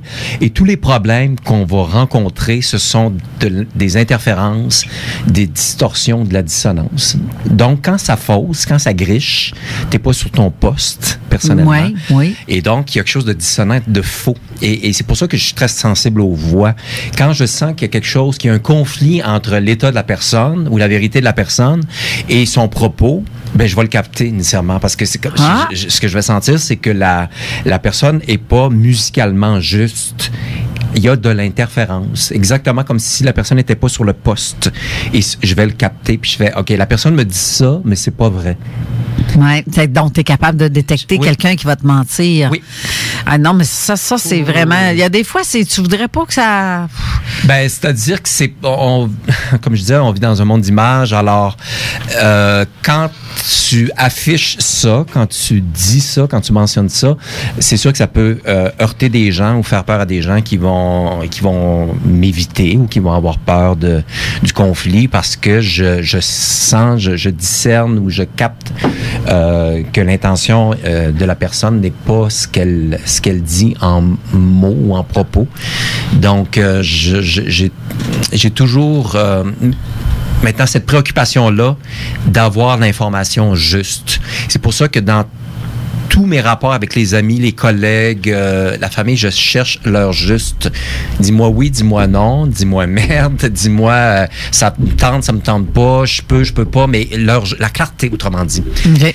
Quand il y a une confusion, quand il y a une ambiguïté, quand il y a des doubles messages, ouais, mais je sais pas, mais peut-être, mais moi, là, ça me tape ses nerfs, ça. Comme soit clair, tu sais, soit je peux-tu, je peux pas, mais ça va déranger du monde parce que les gens vont souvent jouer sur les doubles messages ou les possibilités, manque de clarté pour éviter de s'engager aussi. Tu sais, il y a beaucoup de gens qui ont peur de l'engagement. Bien, ça, c'est clair. À tout point de vue. Donc, c'est des stratégies d'évitement. Et la stratégie d'évitement pour éviter d'avoir peur ou d'être démasqué ou de perdre la face, ben ça, c'est très courant. Alors que d'un conflit ou un désir de clarté peut émerger une relation beaucoup plus profonde et féconde. Ça, je suis convaincu de ça. Ouais, et c'est pour ça que j'aime la politique me tape sur la noix parce qu'il y a... Bienvenue dans le club. Oui, c'est ça. Ouais. Mais je pensais, Patrice, à ce que tu disais, quand tu peux discerner une personne dans ce qu'elle dit s'il y a une fausse note qui se met à travers ses propos. Mm-hmm. Est-ce que ça pourrait arriver qu'une personne soit pas consciente de ce qu'elle est? Tu sais, quelqu'un qui est toujours à l'extérieur d'elle-même, qui prend pas conscience de ce qu'elle est, elle peut peut-être pas se rendre compte de ce qu'elle aime, ce qu'elle aime pas, ou ce qu'elle dit. Je sais pas si je m'explique bien. Oui, je comprends très bien. Fait qu'elle est convaincue que c'est ça, mais toi, tu discernes que c'est pas ça, mais c'est pas nécessairement elle qui te ment ou... Ben, je vais avoir tendance, si j'ai une relation de confiance ou que je dans l'intimité ou dans le privé, je vais dire à la personne assez rapidement, excuse-moi, mais de quoi tu as peur? Y a-t-il quelque chose qui te dérange? Ou est-ce qu'il y a quelque chose avec lequel tu es mal à l'aise ou tu n'es pas en accord ou tout ça? Parce que j'ai senti ou j'ai perçu que tu m'as dit une chose, mais que je suis pas certain que tu es entièrement en accord avec ça. Mais je vais aller tout de suite à la pêche, je vais aller m'informer rapidement parce que j'aime pas ce qui est ambigu ou ambivalent. Ça, c'est très, très clair pour moi. Je pense que ton chien vient de me faire peur. Ben oui, c'est quoi ça? Ça, c'est le chien à Jean-François. Ah oui, OK. Il a dû se réveiller, lui. Ça se peut aussi que deux personnes ne soient pas au même niveau ou au certain niveau. Oui, au diapason, niveau sur certains sujets, puis absolument, pas d'autres. Puis... Tout à fait.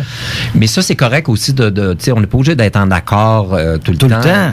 Mais ça serait plate, je pense. Oui, puis s'il y a un désaccord, mais moi, je trouve qu'il n'y a rien de mieux que de le mettre sur la table en disant, ben, écoute, ça, je connais pas ça, ou je comprends pas ça, ou je suis pas d'accord, mais jusqu'à preuve du contraire, ben, pour l'instant, c'est ça, mais, tu sais, il n'y a rien que les fous qui changent pas d'idée, mais peut-être que mon regard va changer, parce que notre regard aussi, si on regarde le regard qu'on avait, là, tous autour de la table, à 15 ans, à 20 ans, à 30 ans, on n'avait pas le même regard sur l'existence qu'on a aujourd'hui. Oh non, ça, c'est vrai. Le regard se transforme. On est des êtres qui nous transformons constamment à travers les épreuves et... Non, et plus plus on est à l'écoute de soi-même, plus on est à l'écoute de ce qui se passe autour aussi. Oui.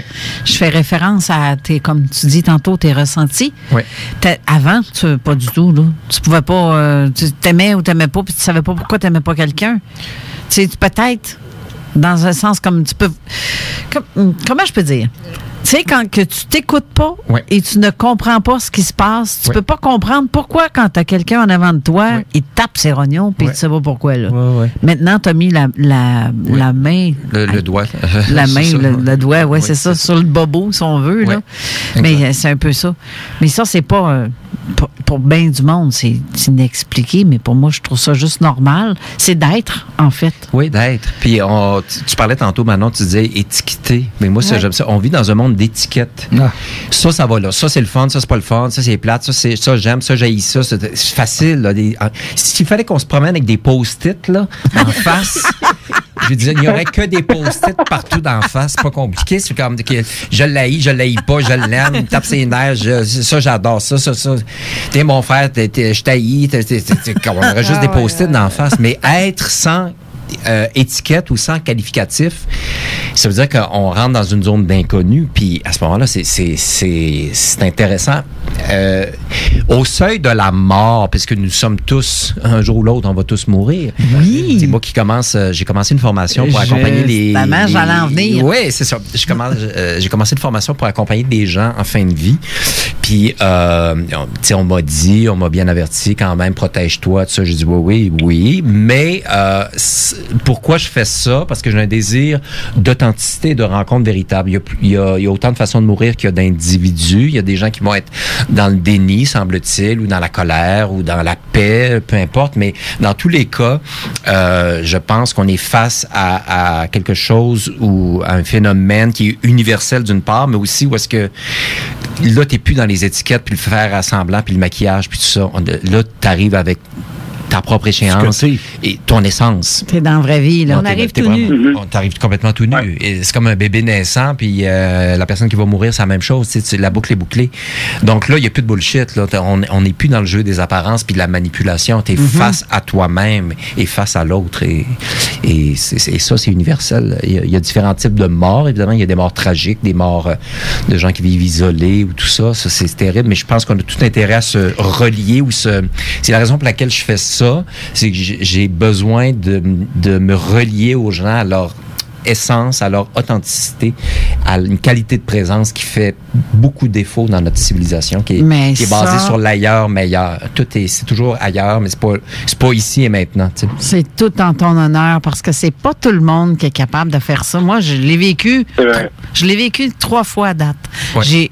J'ai suivi mon père, mon beau-père et un de mes amis qui, en fait, 4 fois. Ça fait 4 fois que ça m'arrive, mais de suivre quelqu'un jusqu'à ses derniers instants. Ouais. C'est pas facile la première fois. Oui, ça prend du courage.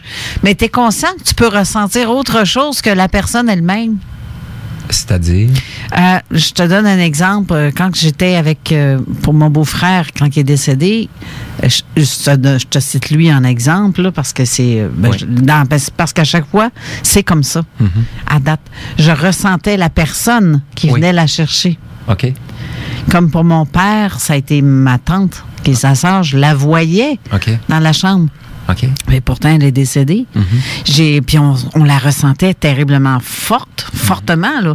Et mon beau-frère, c'est ce que j'ai vu. Oui, il y a des gens de sa propre famille qui étaient là, je veux dire décédés, mais une apparition angélique que je ne pouvais pas la voir, mais je l'ai ressenti.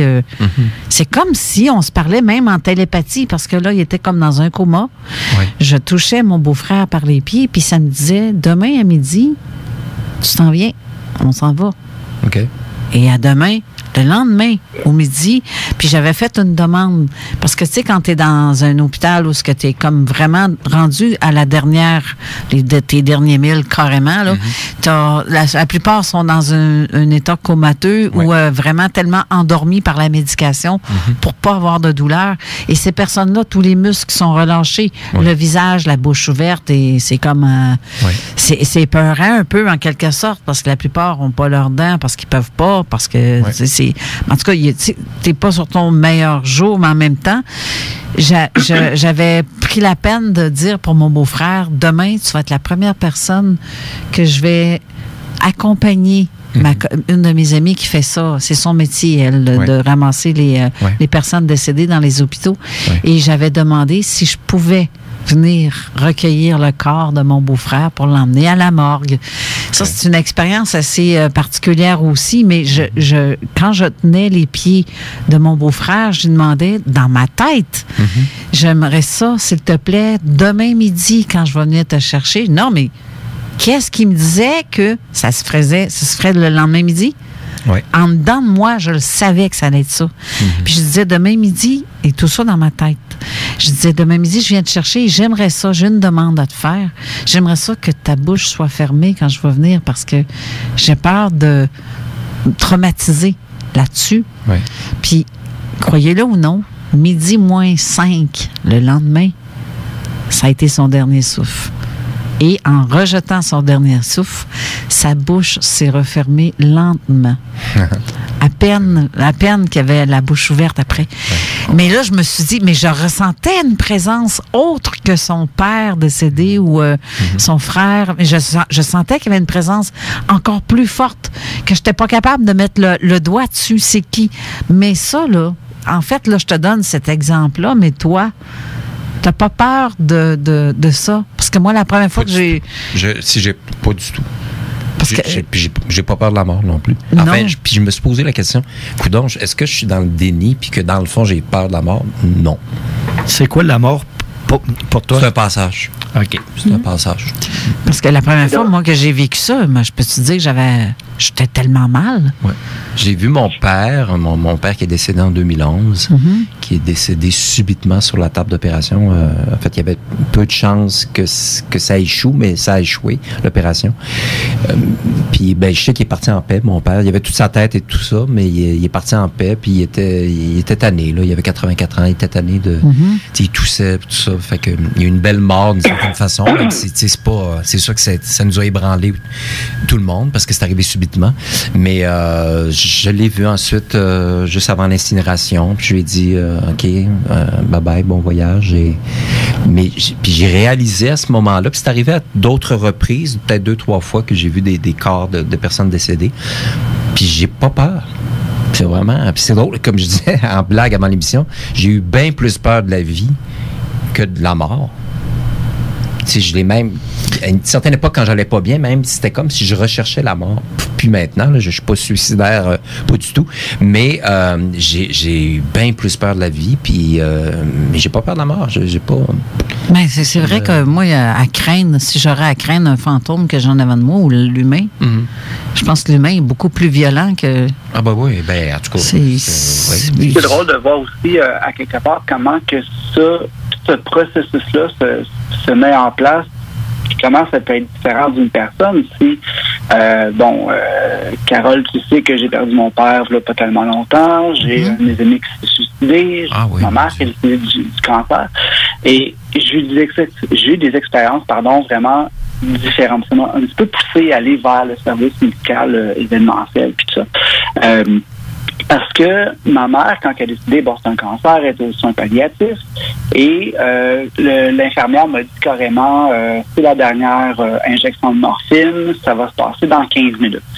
Là, un petit peu ébranlé, je me dis, OK, tu es en train de me dire que c'est là que ça se passe. Donc, là, c'est quand même jeune, 20aine d'années, et quand ils ont fait l'injection, j'ai pris ma mère dans mes bras, et c'est probablement la chose la plus belle que j'ai vécue de ma vie, c'est sentir quelque chose passer à travers mon corps. En termes, si on parle d'énergie, j'ai vraiment ressenti quelque chose s'alléger et passer à travers moi, qui était un amour tellement intense.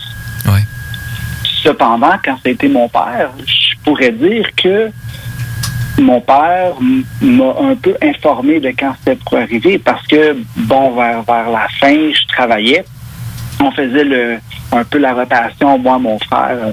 Et à un moment donné, mon père, il a fait le choix de mourir à la maison et de jeûner. Parce qu'apparemment que quand on jeûne, ça fait moins mal. Donc, il s'est laissé aller carrément dans tous les sens du mot. Et à ce moment-là, le soir, quand j'ai été remplacé dans un autre bâtiment, j'ai dit, comme à l'habitude, bonne soirée, papa, je te souhaite bonne nuit, je t'aime, on se voit demain matin. Et toute la semaine, il était super fatigué. Et après une crise d'anxiété, ça s'est calmé les 2 dernières journées. Et quand il s'est levé, il m'a fait au revoir. Mais la façon qu'il m'a dit au revoir, c'était très, très, très, très clair. Je le savais. Et à ce moment-là, je suis arrivé au bureau. Et tout sur mon chiffre de travail, je dis, c'est là que ça va se passer. Et comme de fait, mon frère, il m'a appelé, il était 5 heures du matin, puis il venait de donner son dernier souffle. Fait que je crois que les gens sont conscients de quand ça arrive. Et on va prendre l'exemple d'un suicide. Mon ami Guillaume s'est suicidé dans la même année. Et c'est drôle parce que j'ai eu un sentiment, tu sais, quand on est un peu hyper sensible, ça m'est arrivé aussi. Oui, je comprends. Puis moi, on était supposé se voir la veille. Et toute la journée, j'avais mal à la tête. Je sais pas pourquoi, il y avait quelque chose, c'était toujours lui, un mal de tête, lui, un mal de tête. Ça m'a fait exactement la même chose quand Marie-Soleil Touga est décédée. La nuit où est-ce que, la veille, j'ai été me coucher et j'ai fait un gros cauchemar. Je l'ai vu, elle, avec son mari. L'avion puis une boule de feu. Et je me suis réveillé en saut et à 7 heures le matin, je pense que c'était TVA dans le temps, je venais tout juste d'annoncer que le Cessna s'était écrasé. Donc, je pense que le processus vers un autre monde, parce que moi, je suis très d'accord avec toi, c'est pas quand poussière, tu redeviendras poussière, c'est lumière et tu retournes à la lumière. Oui, comme on parlait la semaine dernière avec Jean Cazot. Oui.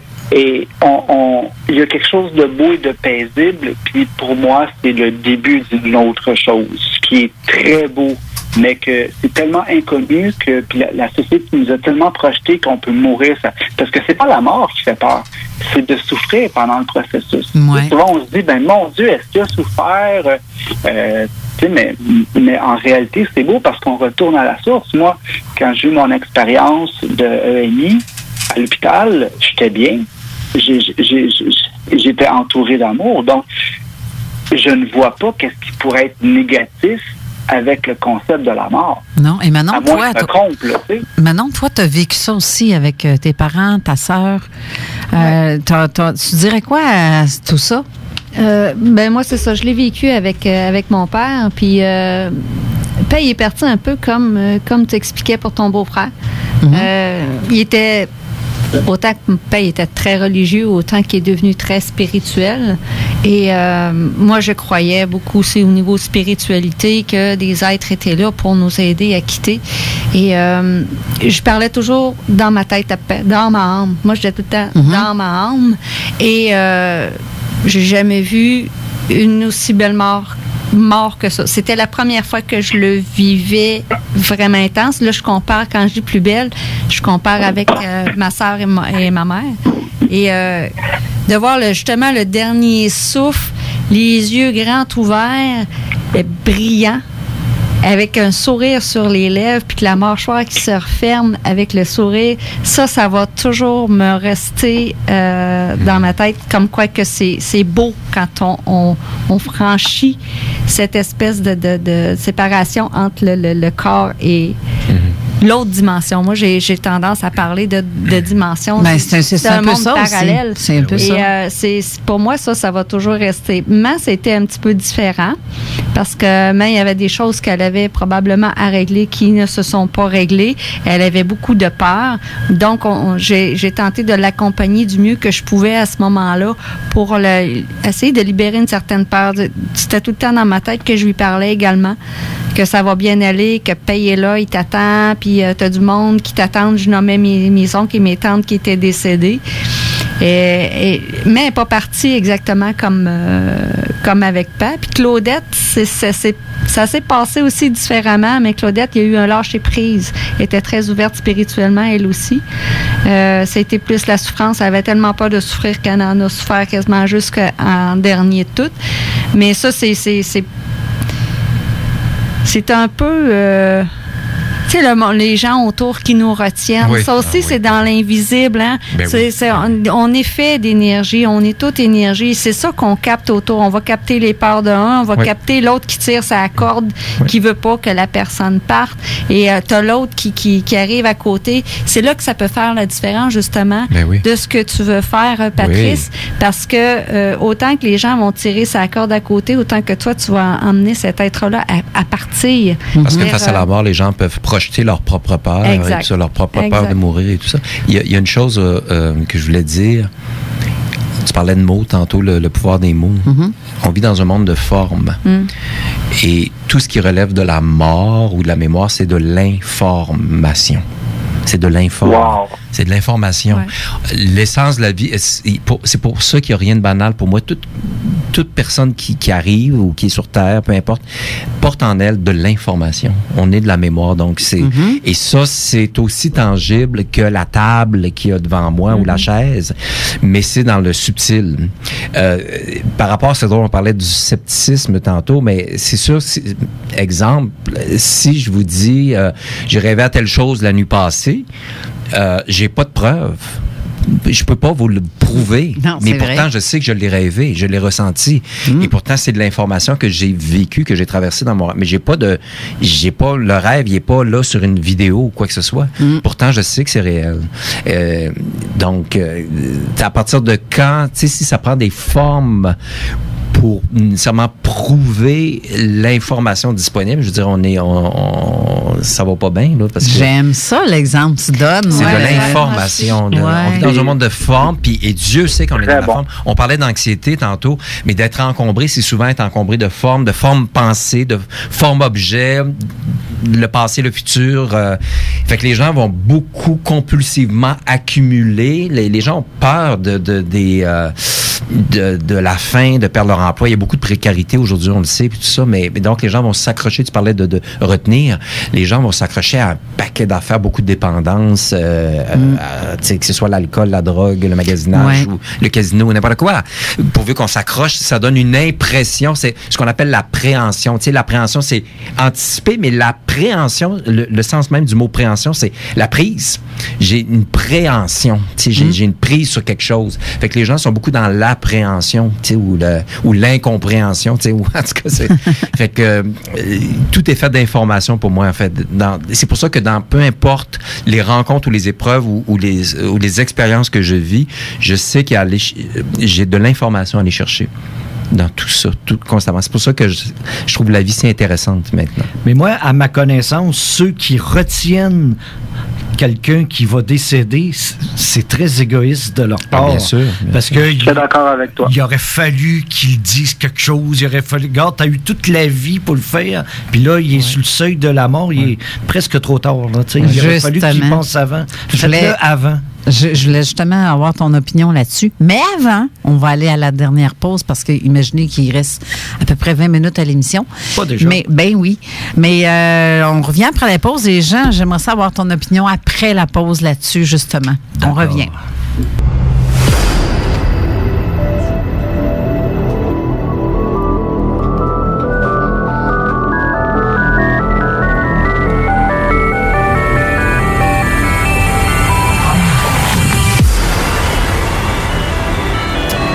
Je sais qu'on parle d'un sujet assez délicat aujourd'hui. Ça peut peut-être...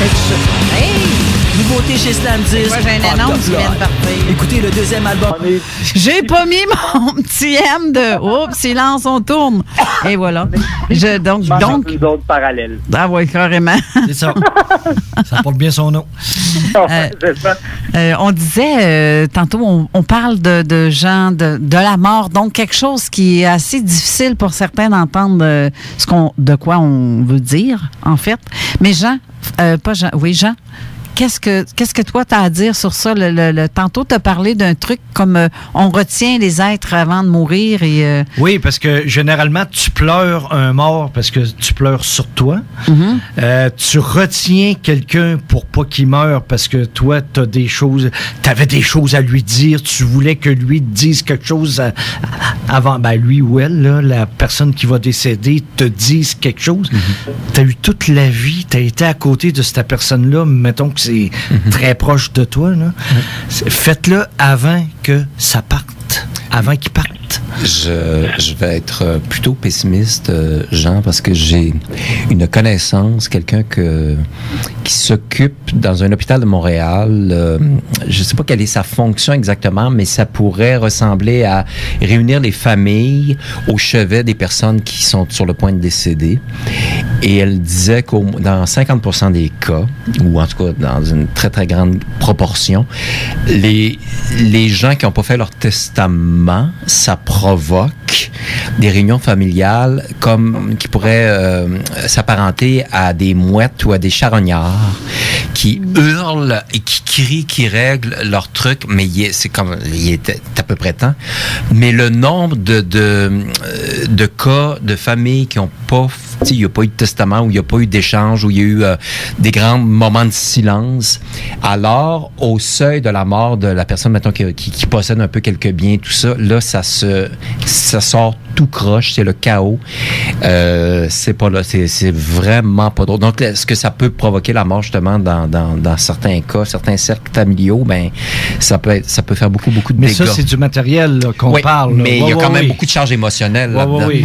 Alors, tu réalises à quel point la part de vérité ou ce qui a été habité par les différents membres de la famille, mon Dieu, ça a été occulté, caché sous le tapis.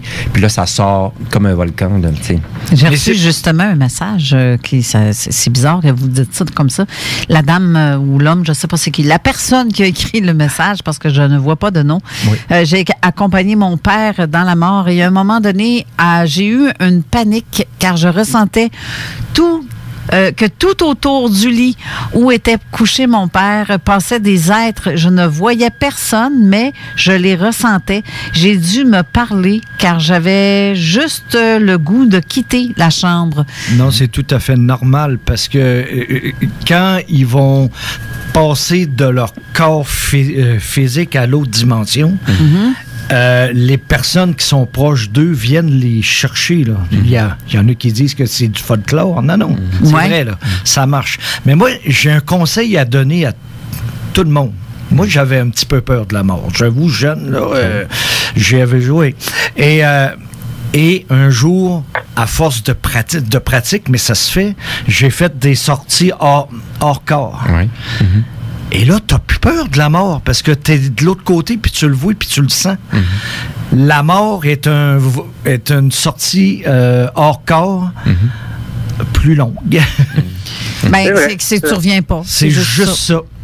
C'est juste ça. Et je dis pas sortie astrale, parce que sortie hors corps, c'est je pars de chez nous, de ma maison, je suis la 20, je m'en vais chez vous. Patrice, je rentre dans la maison, je l'ai fait souvent, ça. Avec preuve, il y a même un chien qui m'a vu passer, puis ma cousine était avec, puis elle a senti quelqu'un passer, puis elle savait que c'était moi. Puis quand on s'est parlé, avec les dates, c'était exactement ça. Là. Et alors qu'une sortie astrale, c'est apparemment, ça j'en ai jamais fait, mais apparemment que tu rentres en contact avec soit des êtres venus d'ailleurs, d'autres dimensions, ou peut-être des extraterrestres, ça je sais pas. Mais ça, je l'ai jamais fait. Mais une sortie hors corps, c'est-à-dire t'envoler de ton corps, faire le tour de la maison, tu commences par ta chambre, l'appartement. C'est pas ça une sortie astrale? Non, il y a une différence. Une sortie hors corps? Sortie hors corps, c'est que tu restes au niveau du sol. Je veux dire, tu peux voler, là. Moi, je l'ai fait au-dessus du fleuve, là, comme Superman, c'est vraiment super le fun. Mais je l'ai fait de la Floride à venir à Québec dans le temps. Puis une de mes amies, elle a dit, t'es venu à Québec tel jour, telle heure. C'était exactement ça. Moi, je l'avais pris en note dans mon journal avec preuve. Là, ce que je parle, moi, c'est avec preuve.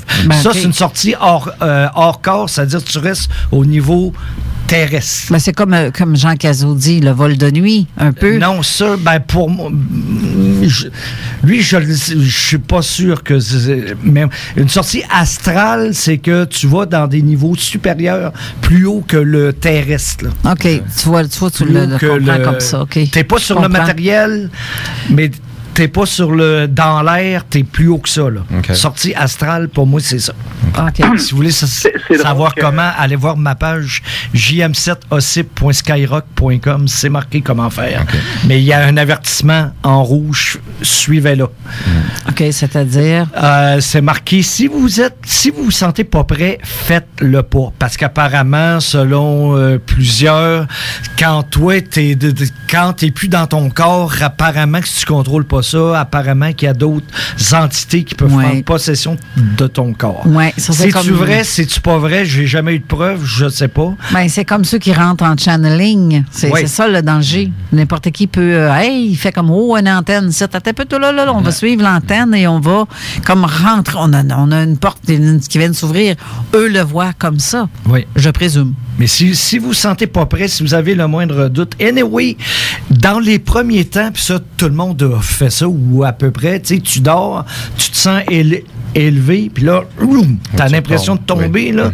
Bon, ça, c'est une sortie hors corps involontaire, c'est-à-dire que ton esprit, il s'envole, et là, il se passe un bruit, ta blonde bouge à côté de toi, ton chum, tu redescends. Fait que ça, là, il faut que tu fasses ça tout seul, tu prends des grandes respirations, à peu près comme une auto-hypnose. Et à un moment donné, moi, je me souviens, un livre que j'avais lu, entre autres, il disait, ta main, tu dis à ton corps astral de ta main, t'avances, et là, à un moment donné, crime, tu touches à le mur qui est à l'autre bout, là. Et là, hop! Là, t'as peur. Tu recommences, tu vas t'élever. Puis moi, je me souviens de la sensation. Je regarde d'en bas, puis je me vois, je dis, je suis mort. Si t'as peur, tu reviens automatique. Puis là, tu peux tomber dans le sommeil normal. Et puis à un moment donné, tu vas un petit peu plus loin. Tu vas dehors. À un moment donné, tu tranches une de tes amis. Je suis un de tes amis. Et ça, c'est... Moi, je l'ai fait avec preuve. Je le dis parce que j'ai eu des preuves. Une de mes ex, pauvre elle, était dans... Elle restait dans une chambre, dans un sous-sol, puis elle avait peur. Et à un moment donné, je me rends juste à côté de son lit, je la regarde, et là, je repars, je dis, j'y ferai pas peur. Le lendemain, elle m'appelle, moi, je dis pas un mot, là. Moi, j'ai besoin de preuves. Elle m'appelle, elle dit, je sais pas, cette nuit, il y avait quelqu'un à côté de mon lit. Fais-toi-en pas, c'était moi. Tu vois? Je te dirais pas les bêtises que j'ai eues. Qu'est-ce que tu faisais dans ta chambre, coquin? Je suis juste allé la voir. Ouais. Tu vois-tu que je t'en compte une pire ou une meilleure? Il te reste 5 minutes avant la fin de l'émission. Un de mes premiers voyages sortis hors corps, c'est que je rentre dans la maison d'une de mes amies que j'ai jamais été. Mais là, je rentre au niveau de la rue. Et là, pour montrer que l'esprit est diffus, elle était dans son bain au 2e étage. Mais je la vois. Et en tant que gentleman, j'ai viré de bord. Puis qu'est-ce qu'elle s'est dit, elle, à ce moment-là, quand on a comparé les dates, elle a dit, mon Dieu, elle dit, Jean est là, Jean est ici. Puis là, à un moment donné, bang, il n'y a plus rien. Mais non, si vous faites ça pour être voyeur, ça marche. Ben oui, ça va marcher, mais ça va revenir contre vous. Tout ce qu'on fait en mal revient contre nous. Ben oui. Là, j'ai quelqu'un qui a écrit aussi un voyage astral. Normalement, tu fais avec ton guide, s'il le veut, à moins que tu sois très fort en énergie. Soit ton énergie est très forte aussi. Moi, j'ai jamais vu de guide. J'ai jamais vu la fameuse corde d'argent. Je dis pas que ça n'existe pas puis que c'est pas vrai. Non, il y en a, J'en ai jamais vu. C'est comme un mythe, la corde, le cordon. C'est comme un mythe parce que les gens ont fait mettre une image là-dessus. Il y en a qui vont voir. C'est comme une ligne d'énergie. En fait, c'est pour te rappeler que ton corps est là, suis le guide, dans le fond. Puis quand tu sors de nuit, de l'autre côté, c'est plus clair. Quand tu sors de jour, de l'autre côté, c'est plus sombre. Donc, je pense que la lumière est toujours égale. Ce qu'on peut appeler la lumière, là, l'environnement, c'est toujours égal. Là, il reste... C'est drôle que... C'est parce qu'il reste 3 minutes à l'émission. Oh non! Oui, déjà. Quand on fait de l'intervention, souvent on est confronté à, mettons, pas juste moi, le Parmac, tous les policiers, les ambulanciers, les pompiers vont comprendre de quoi que je parle ici. Quand une personne qui vit un gros accident, que ce soit tu te ramasses pris dans un canyon, tu fais de la plongée, tu restes pris entre 2 roches, puis es sur le bord. Tu sais, dans ta tête, là, tu es sur le bord de partir pour l'autre bord. Il n'y a pas personne qui vient te chercher. Oui. Et là, tu as toujours l'impression que là, ton ange t'apparaît. Ça, faut pas oublier aussi que c'est le phénomène, c'est le phénomène de la troisième personne. Mais ce qui se passe aussi dans ce phénomène-là, quand on est sur le point de mourir dans notre accident ou événement, c'est que le cerveau, les organes se compressent pour éviter soit une mort cérébrale ou quoi que ce soit. Donc, c'est le phénomène de voir un ange venir nous chercher ou de voir, tu sais, j'étais en train de me noyer et là, j'ai vu la lumière et là, j'ai entendu ma grand-mère. Ça, c'est souvent, c'est considéré comme le phénomène de la troisième personne, mais ça, c'est créé par le cerveau pour protéger le corps en tant que tel. Donc, c'était juste un petit point que je voulais faire au niveau peut-être scientifique un peu. OK. La semaine prochaine, là, on va être obligé de terminer l'émission ici parce que dans quelques instants, l'émission Codef 3.0 suit à l'instant. La semaine prochaine, Jean, c'est toi qui as choisi l'invité du jour. Rappelle-moi donc son nom. Oh mon Dieu, j'ai un blanc. Monsieur Robert Fagioli. Fagioli. OK. Et c'est un chercheur de trésors. Je veux vous en parler. C'est pas parce qu'il cherche des trésors, c'est pas parce qu'il en trouve. C'est la façon qu'il fait. Il se fie sur son intuition et ça marche, lui. Ça, c'est cool. On va vous parler du trésor du capitaine Kidd qui l'a trouvé. Okay. Super. Bon, et je vais devoir terminer l'émission-là parce qu'on va se faire cliquer dehors du studio dans pas long. Merci beaucoup, Patrice Cocro, de ta présence. Merci.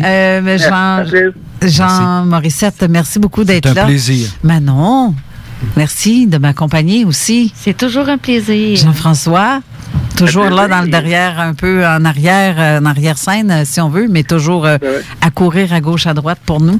Merci beaucoup à vous tous. Alors, Codef 3.0 suit dans quelques instants. Merci encore à Patrice Cocro, notre invité de ce jour. Merci. J'espère que tu vas revenir, Patrice. Ben oui. Ouais, cool. C'est bien cool.